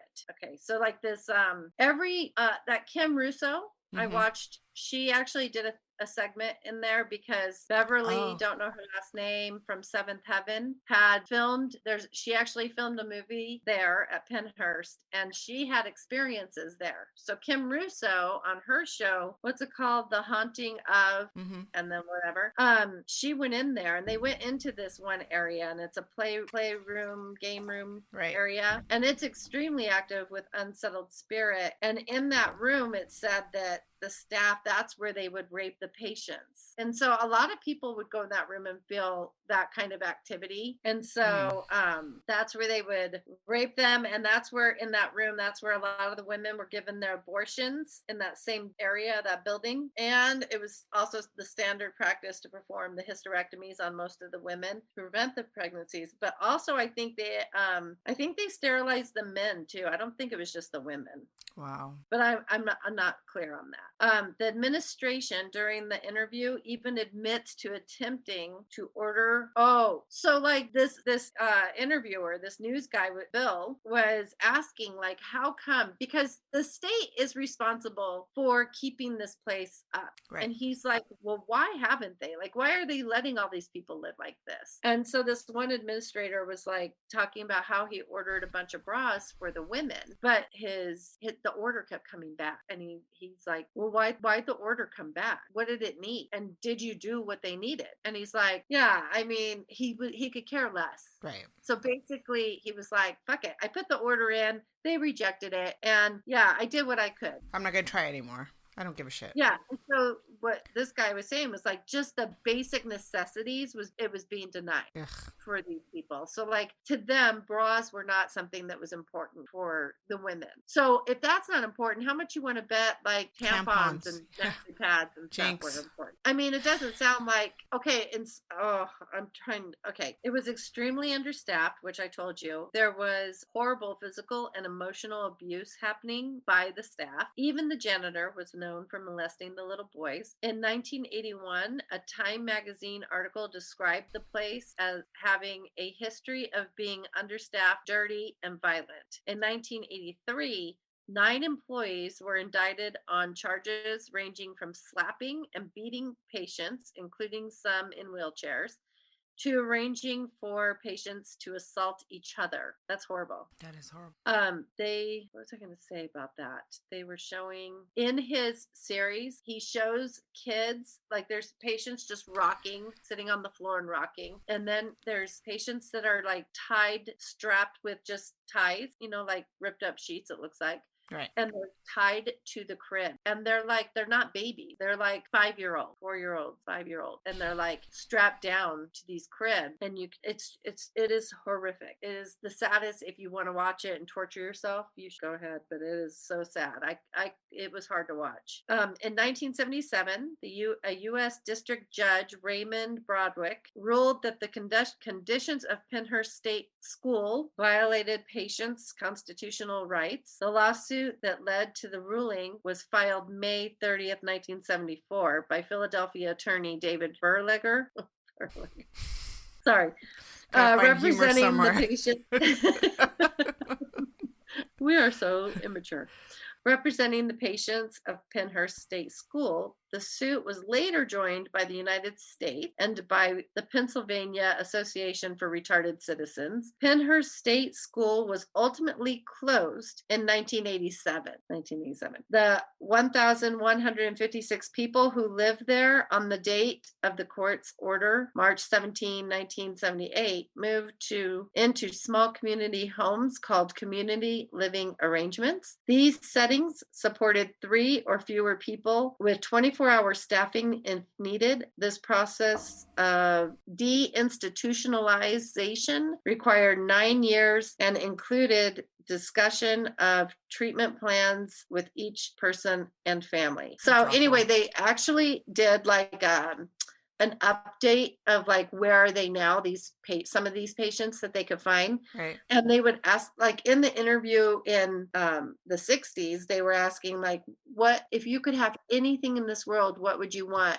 And they would say to leave this place, to get out of here. And then later they were interviewing people that, after they put them in these homes. Right. And they were like, I would have died if I stayed in there. Like, I wouldn't be here today. I would have died a long time ago and not had the chance to grow old. It's really so sad. It is. Anyway, with thousands of people going into this asylum, really it was few that made it out and thousands that died, probably horrible deaths. There is so much anger inside the walls because so many, like tens of thousands of people really that died there. Because I mean, 1908 to the 80s, people did not walk out of there. Right. Until they were made to. There were there's just a lot of ick in there. They now utilize the property, and what buildings survived. You know what's crazy? I heard somebody say, like, if you ever notice buildings that aren't lived in, they die. You know, and then buildings that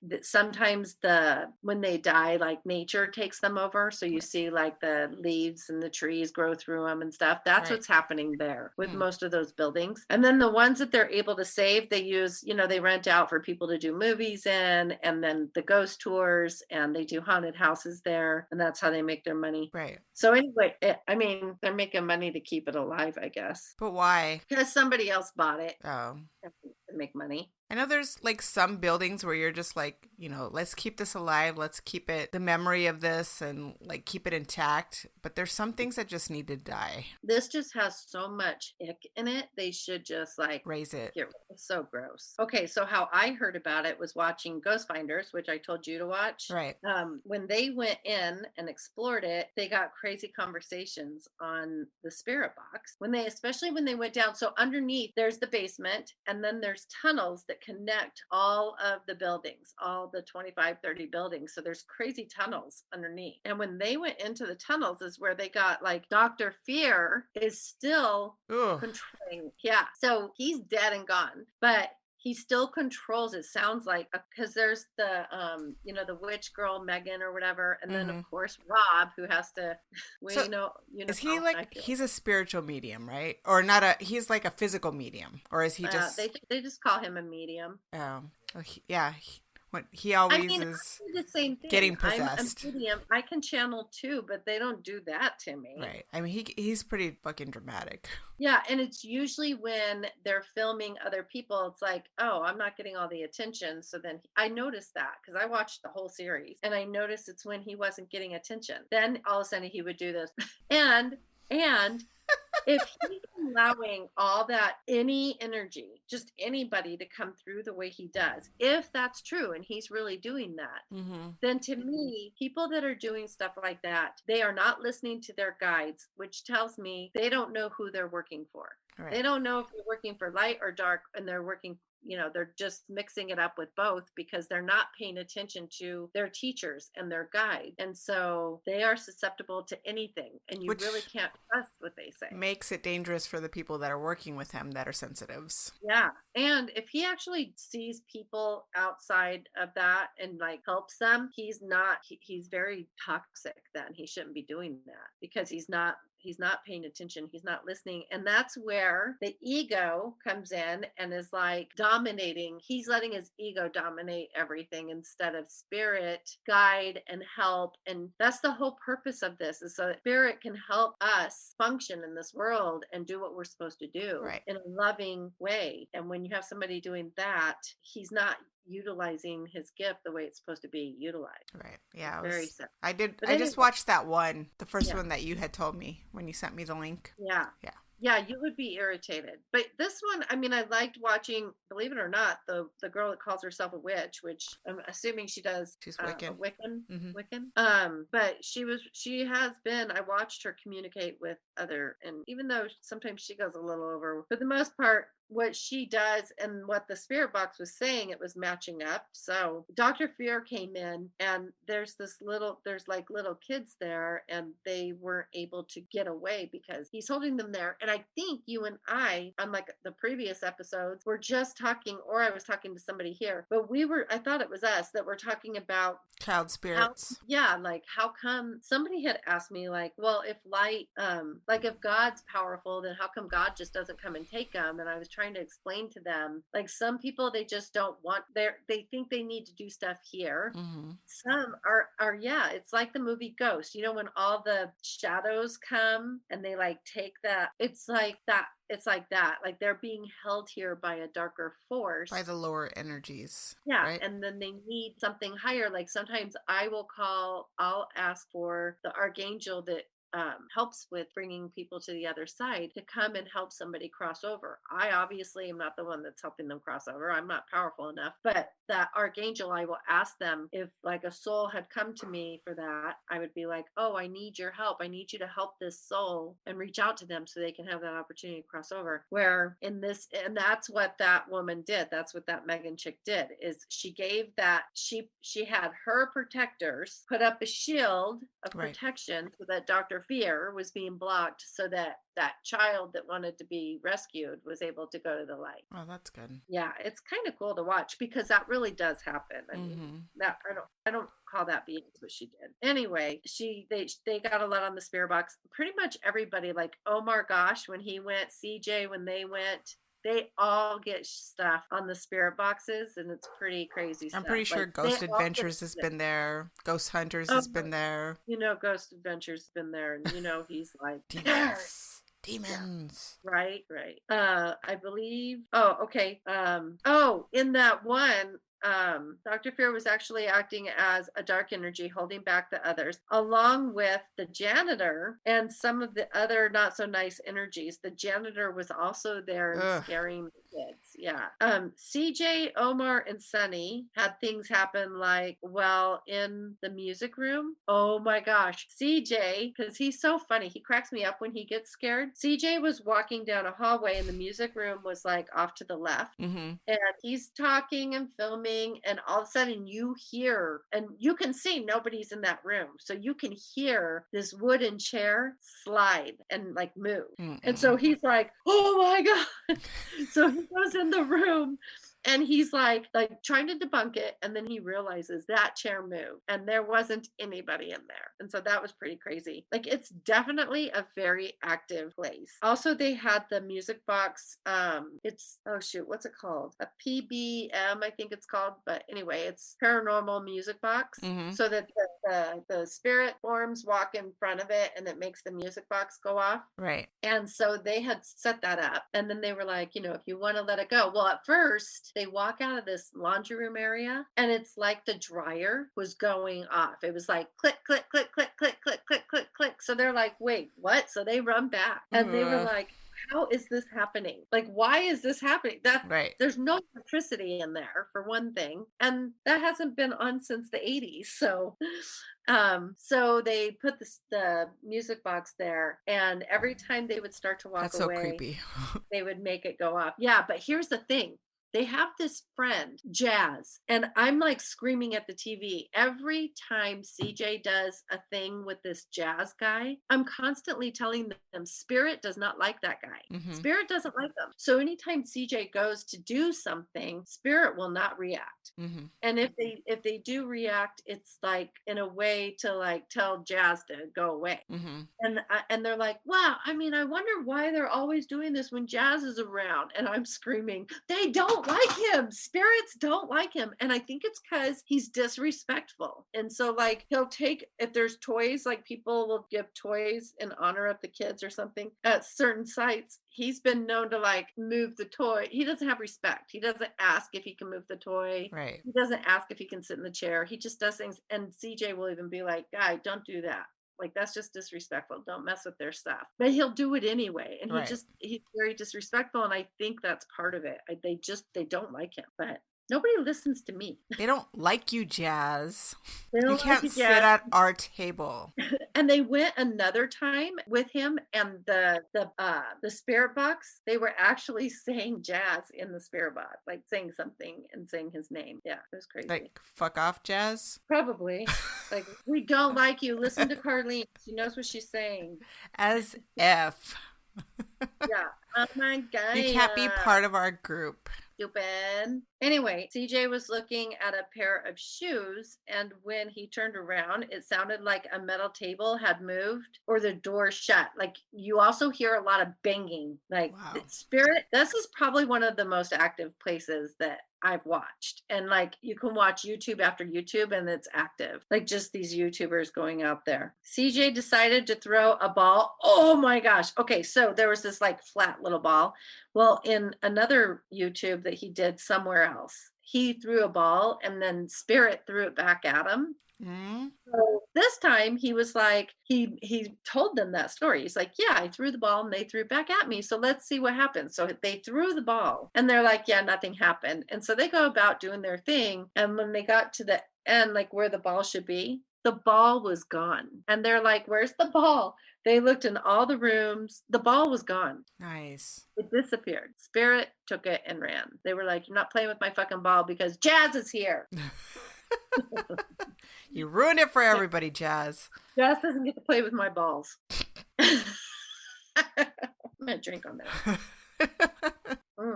This wine is yummy though. While Omar was filming, he caught on film. I think they were in the tunnels, but they might have been up by that music room area, but he was filming like down a hallway and you can see it on there. Okay. A shadow figure that goes like from right to left. Ew.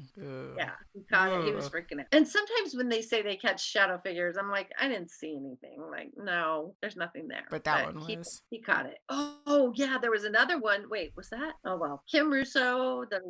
Wait, I already said that one. Hold on. I jumped ahead. See, that's what happens when I'm not paying attention, reading my story. I'm just telling it. Oh yeah, Kim Russo. She said had confirmed some of the souls have stayed there because of the trauma, but she Oh yeah, okay. So there's this little girl that resides at the facility. Okay. And the little girl's brother is also dead. So both souls are dead. The little girl is earthbound. The brother is spirit on the other side. Okay. And so the little boy was communicating with Kim because he's on the other side. See, she listens to her people. And he's explaining to her why his sister is earthbound, and he's explaining how because she won't come to the light yet, he stays and watches over her while she's there. And so he says she stays because she wants to see that justice is done for all that everybody endured there.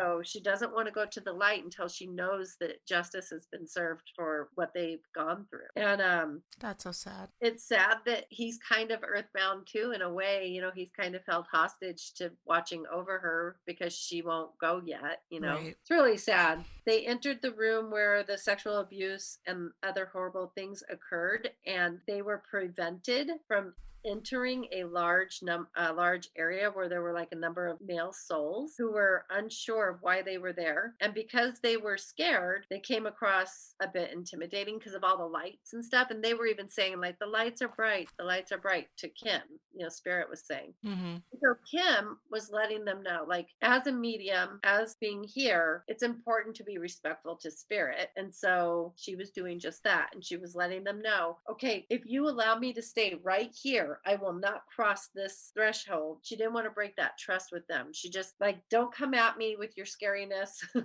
I'm going to stay right here. You guys stay right there. I'm here with respect, and I just want to tell the story. Right. And so then the crew and the producers and stuff were like, hey, can we go in here and film and stuff? Are you getting goosebumpies? She's like, listen, I already negotiated my terms with them. I don't want to. That's disrespectful if all of a sudden you guys just go in there. She said, I'm going to walk out and you guys do you, but I'm not going to break the trust.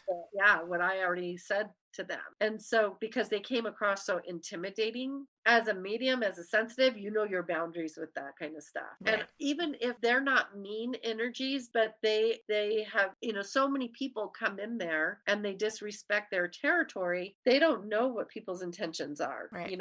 Are they there to muster up darkness and make their life worse, their soul life? Are they there to try and hurt them in some way? Do they have to like be nasty ghosts? I don't know. So there's just a respect for all souls that we have. In almost every single ghost hunting video, you can hear the cries of spirit without any special equipment. So just with them recording just on their phones or whatever, you could hear the moans and the cries or them say words, the whispers. If they wanted to say something. Yeah, they didn't need special spirit boxes to hear stuff. Wow. That's pretty powerful. In most every single ghost hunting video, you can hear the cries of spirit without any special equipment, just on the video speaker. While every group also got EVPs. It's $500 to do a private tour. And because of the vandalism and so many people have tried to trespass, that they have security and they don't put up with anything. They call the police and they have them arrested. There's no they press charges. That's and good. It's like $500 or $1,000 whatever to get out. They said that they have some nights they'll have 12 people arrested in a night. Crazy. 1908 meant for 500 people. 1911 already 1,500 people. The 1950s 5,500 people, even on the floor, and state was not giving the hospital the funds needed. That was just a little side note I wrote. Wow. Yeah, and it's like a scary place. The tunnels and the basement I think are really scary. So what were the tunnels for? The tunnels are just how they would transport patients, I think, underneath. I don't know. Okay. I don't know. They never really said what those were for. I did mention everything. Yeah. I mentioned all my credits, the YouTubers. But does that sound scary? Yeah, that's pretty freaky. It's a sad story, but that is sad, especially when there's little kids.